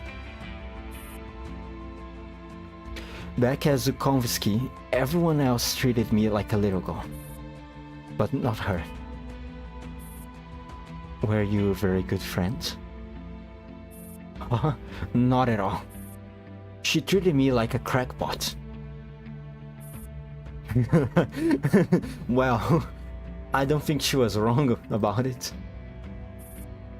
I never cared who came second after me in class, but she made quite an impression on me. Why? Academic achievements meant nothing to her. As a scientist, she never really yearned for the unknown. She was more like an artisan. Artisan, maybe. A doll was no different than an axe in her eyes, I think. But her one true love had always been planes. Persica points at the photograph of Shaw standing in front of an aircraft on the screen. She still had a jaunty smile on her face back then. I always thought she would join the Air Force and die in some plane crash.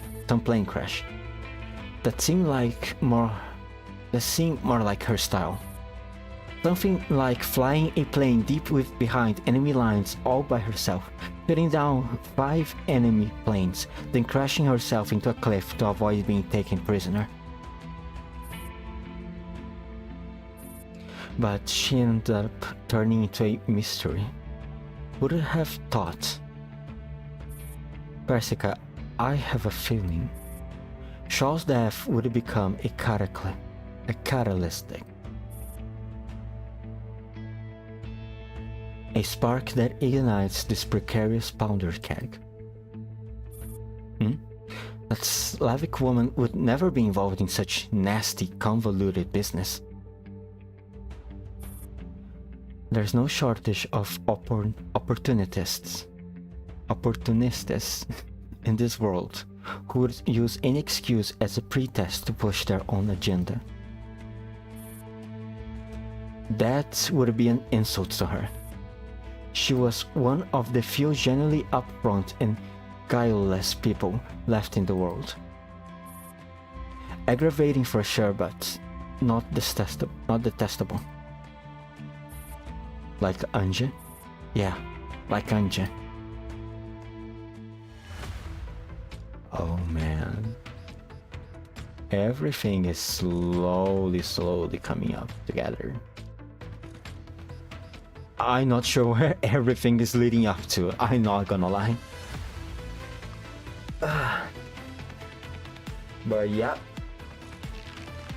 That concludes today's... Oh my god, I'm feeling so tired right now. My throat is hurting, my mind is going fuzzy, and I'm feeling a bit dizzy. I really should have brought with me a water bottle. Ugh. Now, about this infinite thing. It's just one stage, right? I imagine it is.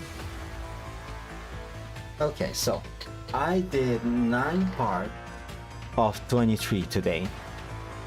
So, assuming that the next stream is going to follow, the next following parts are going to have more or less the same length, I can assume, and deducting this infinite farming stage, then that would leave 13 parts for the next 2 days, which I imagine you can divide by 6 or 7, depending on how long I take. Sounds doable. A little bit on the time, you know, but I believe I'm going to be able to finish this event before it, to read this event before it ends. All I need to do is keeping up my self-discipline and streaming it for the following 2 days. With that said, ooh, achievements. Take a detour to fight Ambla and clear the stage. Oh, I knew it was something more important going on. Also,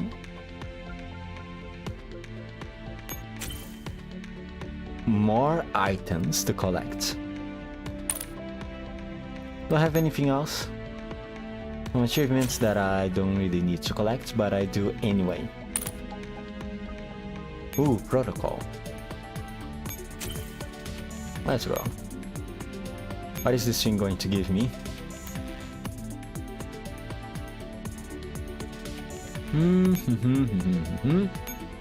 And it is Dummy Core, ZP. I don't need it, so I have a bunch of those already. Alright. For today, that's everything. It's already 6 PM for me. Very, very late, and I have a bunch of drawings I want to make. With that said, 5, 4, 3, 2, 1. See you tomorrow, and bye.